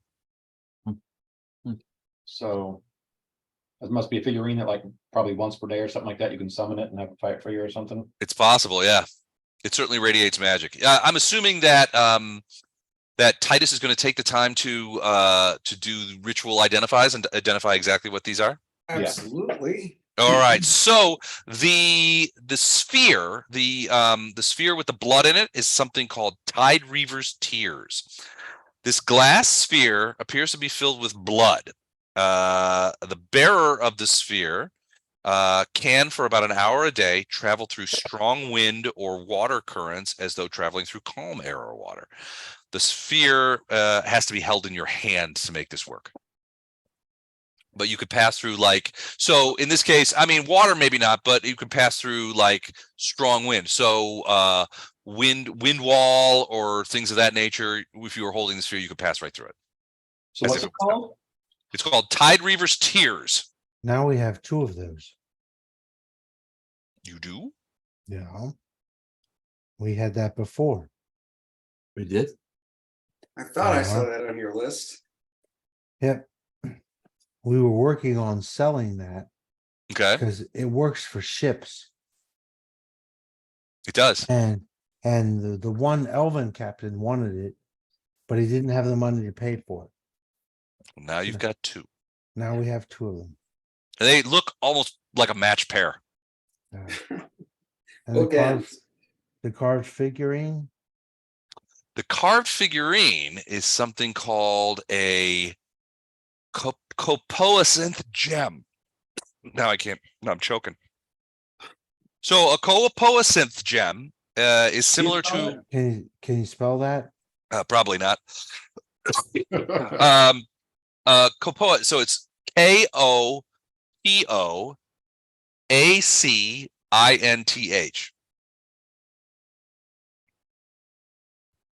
This is similar to a water elemental gem in which they let the user animate nearby stone of sufficient size into a copoescent, which is an aquatic gargoyle. so I'm guessing that has to be wielded by a magic user, or can anyone use it? Anyone can use it. You Oh, just command it. However, it is destroyed in the process. So when you activate it, the amulet is destroyed. So it's a one-use item? It's a single-use item, yeah. But it will cause stone to form into a copoescent, which is an aquatic gargoyle. Hold on a second. I can give you a few specs on that dude. I already closed my thing here. Hold on a second. B team copoescent. All right. So the copoescent gargoyle is it is an aquatic gargoyle. Is a medium-sized monstrous humanoid. They have claws. They have a claw attack, a bite attack, and a gore attack. They move 40. They swim 60. They have DR 10. Magic. They can fly. They have skill focus fly. They have great not great perception. Basically, they can also do something which they have a power called freeze. A gargoyle can hold itself so it appears to be a statue. It uses freeze. It takes 20 on its stealth check to hide in plain sight as a stone statue. This unusual variant of gargoyle dwells not amid buildings or ruins, but under the waves of the sea. These gargoyles are known as copoescents. They have the same basic statistics as normal gargoyles, say that they are of aquatic subtypes, and their wings grant them a swim speed of 60 instead of flight. They can't really fly. They dwell in shallow coastal regions where they can shamble up from the surf to prey on those that reside there. They are more likely to form wings, as copoescents prefer group living to solitary lifestyle. How long does it last once you summon it? Hold on, it lasts for one minute per 1 minute per hit dice, so 5 minutes. Okay.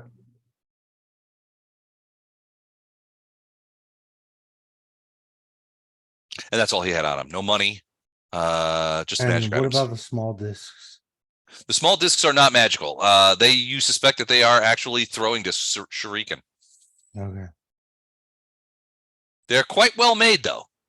Considered to be potentially masterwork. And they are made from I'm sorry? did he have a Bitcoin wallet? Not that you could tell.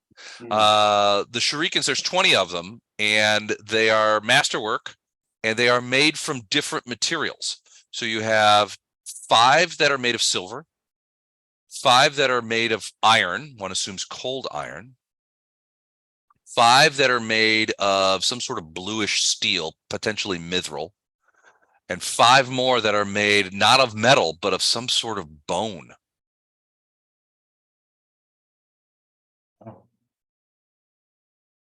Well, Ono's a monk. What the hell are they?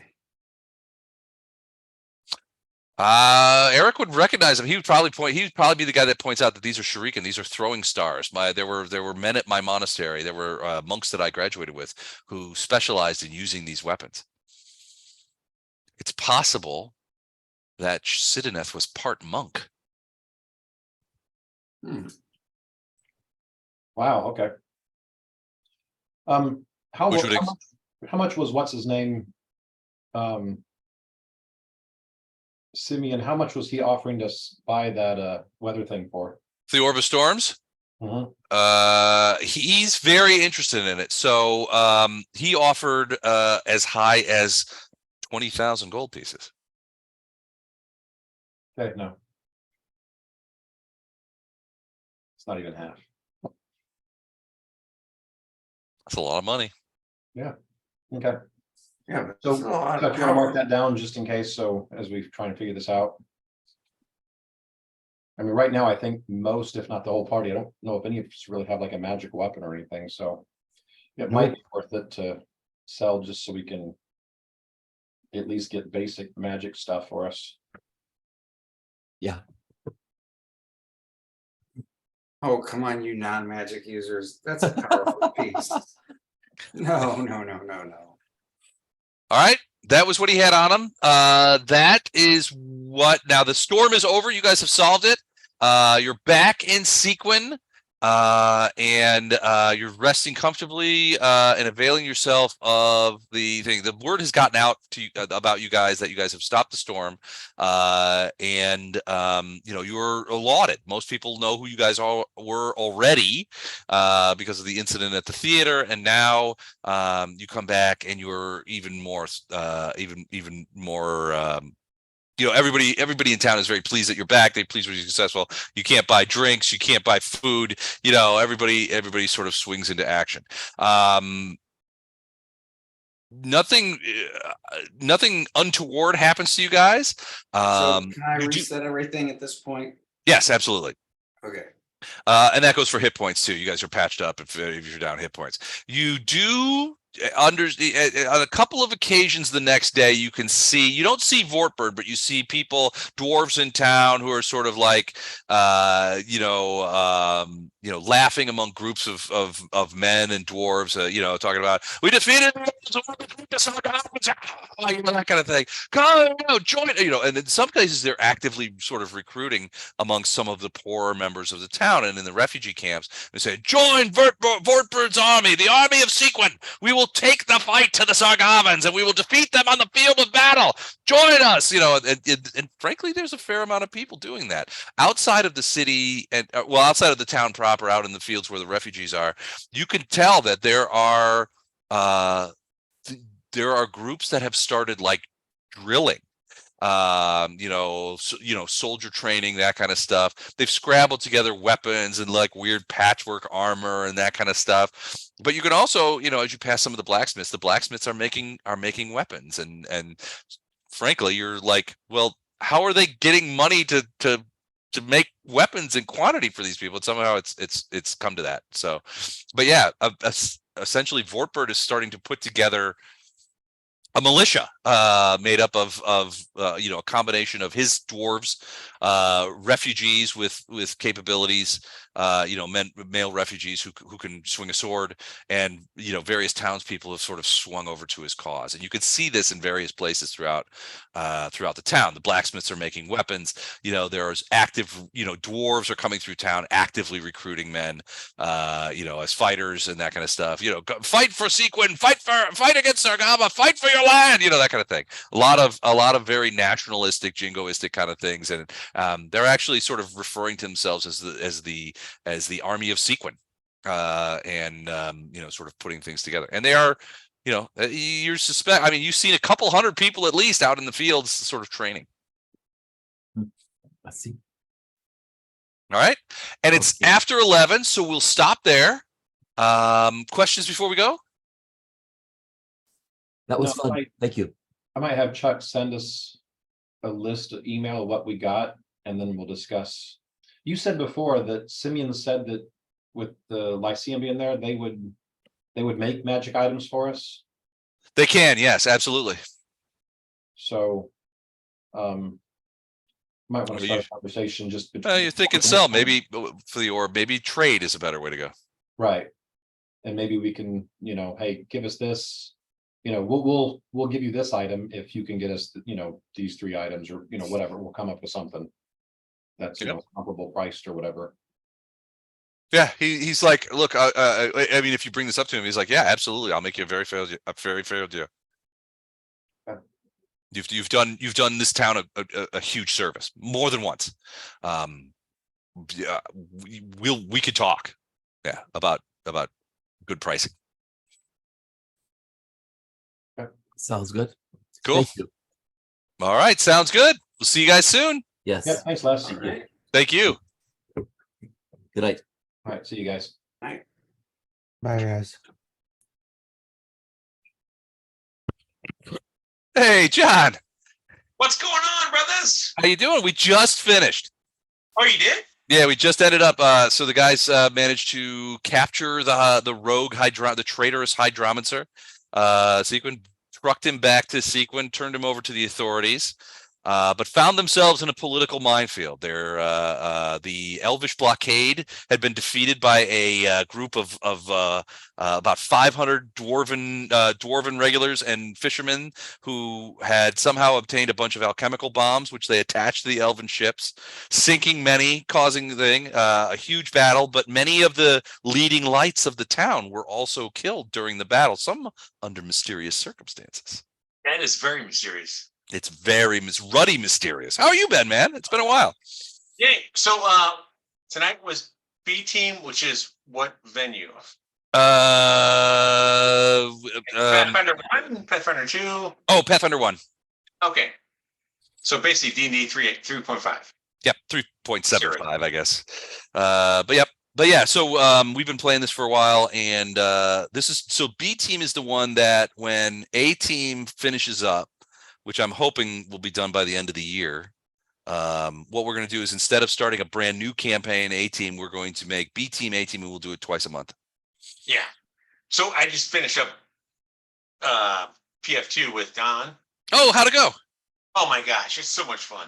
Yeah, you having a good time? So I was a big 5e guy. Like, I want like simplicity. I want one set of rules. Mhm. But like, it was almost like too simple, right? Yeah, So I just love PF2. PF2 is good. It's a good rule set. I like it. I've played it.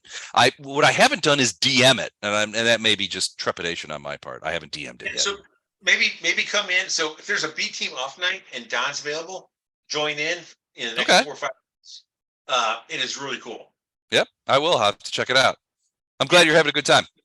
Hopefully he'll send me a video of it, and I can put it up on YouTube.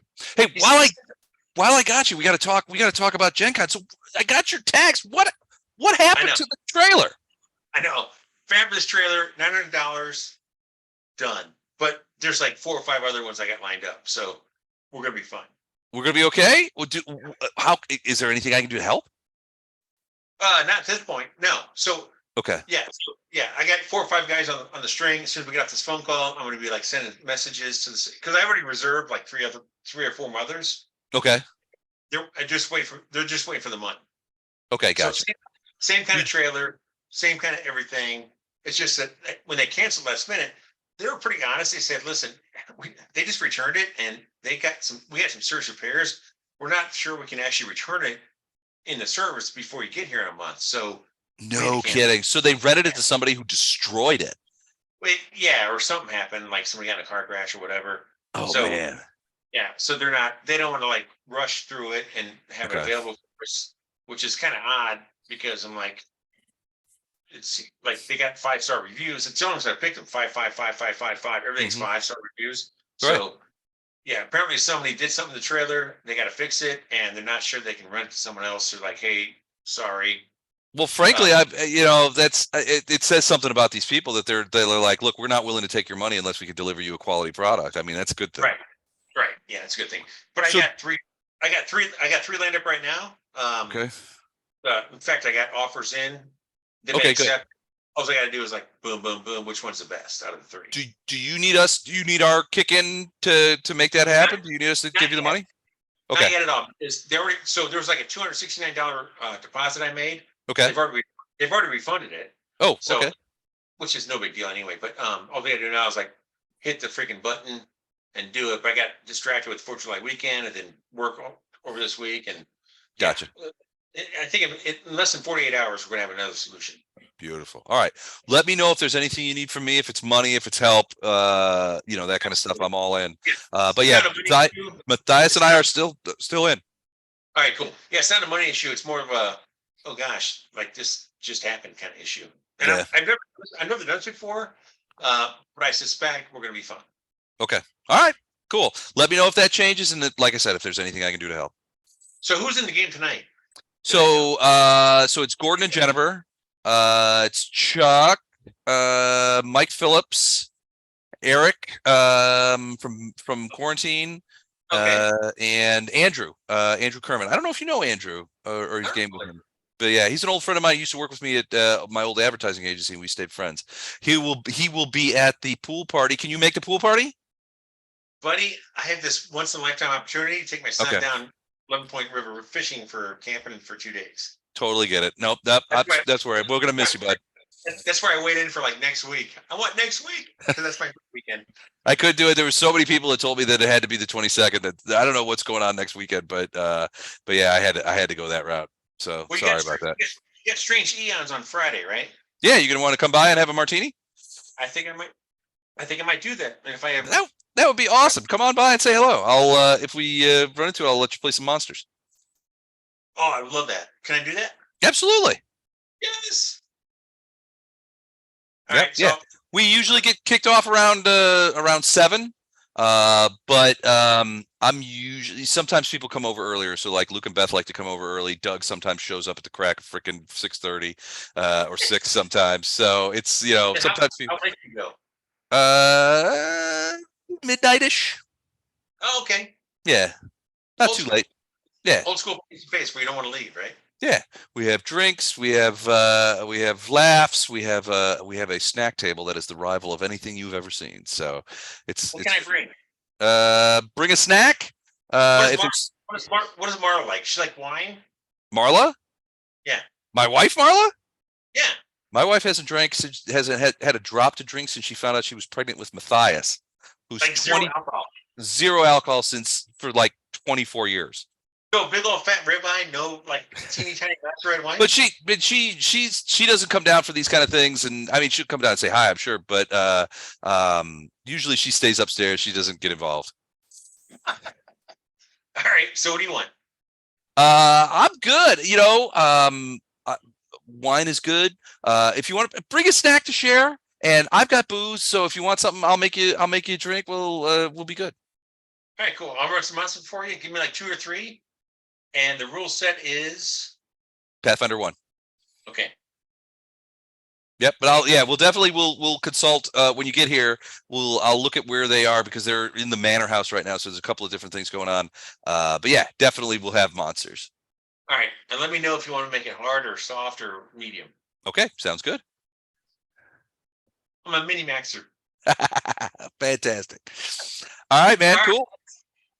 We'll talk to you soon, brother. Thank you. All right, sounds good. Talk soon. All right, bye. See ya.